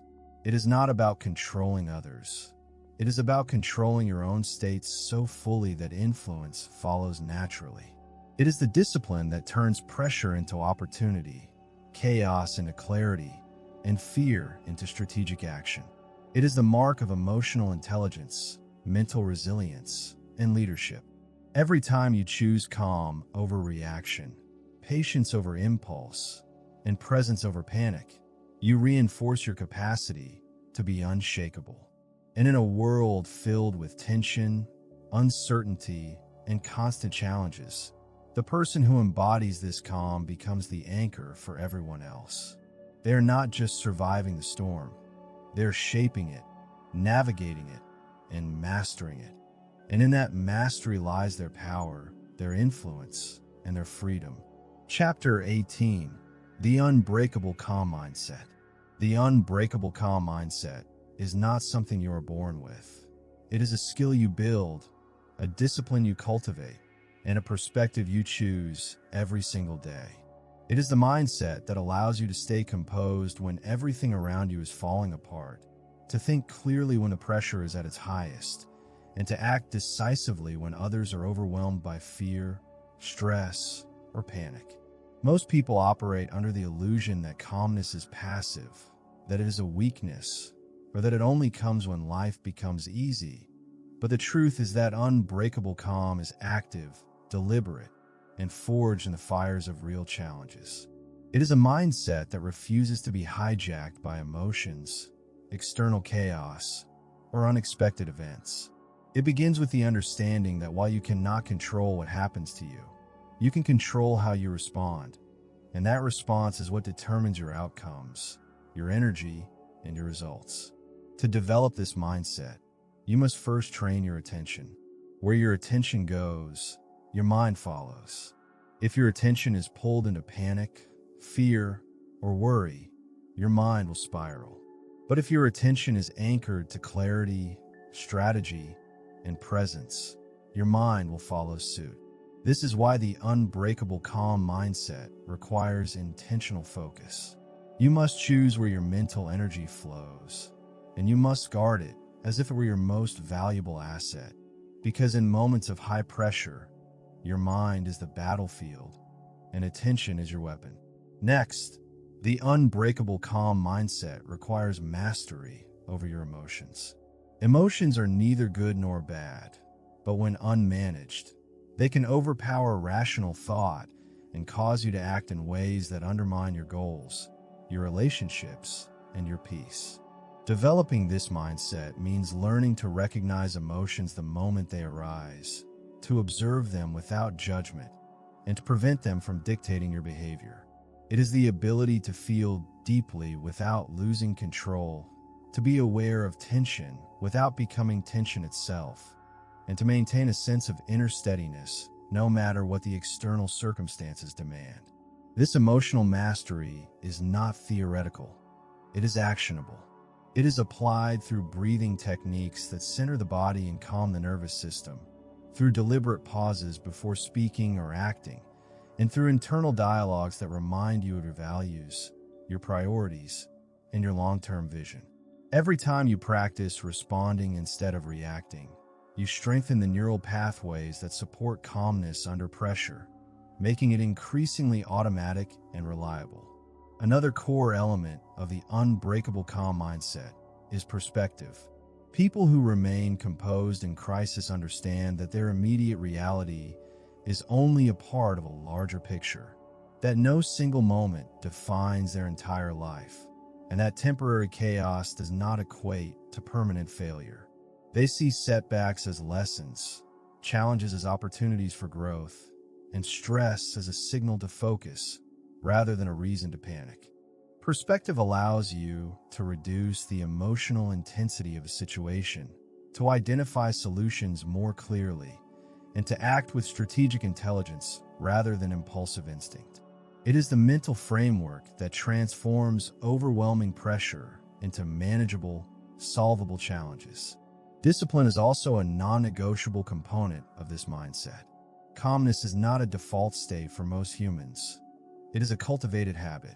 You must train yourself daily to respond thoughtfully, to manage your energy, and to maintain composure. This includes the routines you set, the thoughts you allow, and the actions you consistently take, even in small moments. When you strengthen these habits, your calmness becomes a reflex in stressful situations, allowing you to navigate chaos with grace, resilience, and control. Self-awareness ties all of these elements together. The unbreakable calm mindset requires an honest understanding of your triggers, your weaknesses, and your stress patterns. By knowing what provokes you, you can prepare in advance, implement strategies to counteract impulsive reactions, and create mental buffers that preserve your clarity. This self-awareness is empowering because it shifts control from external circumstances to internal mastery. In addition, adopting this mindset transforms how others perceive you. Calm people are respected, trusted, and followed naturally because their composure signals reliability, intelligence, and strength. In group settings, the calmest person becomes the anchor.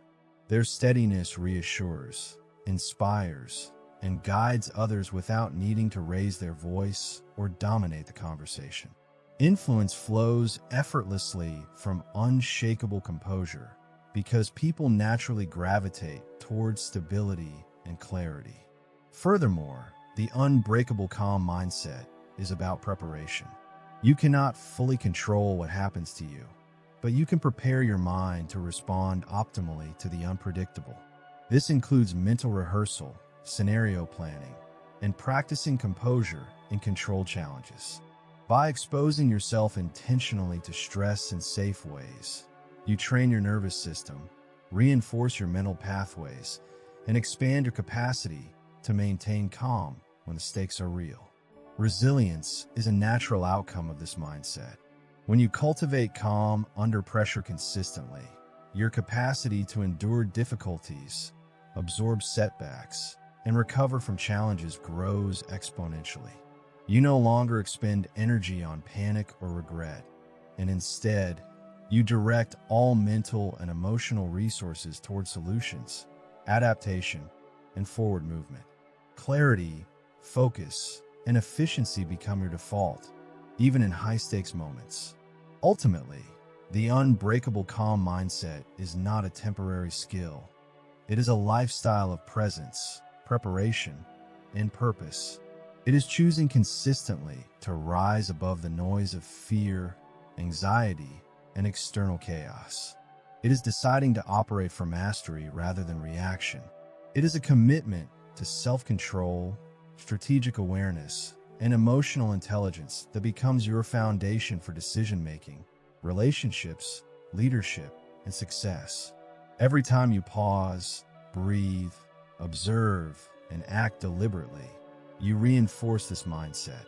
Every challenge you face with composure strengthens it further. Every time you maintain calm when others falter, you expand the reach of your influence and the clarity of your thought.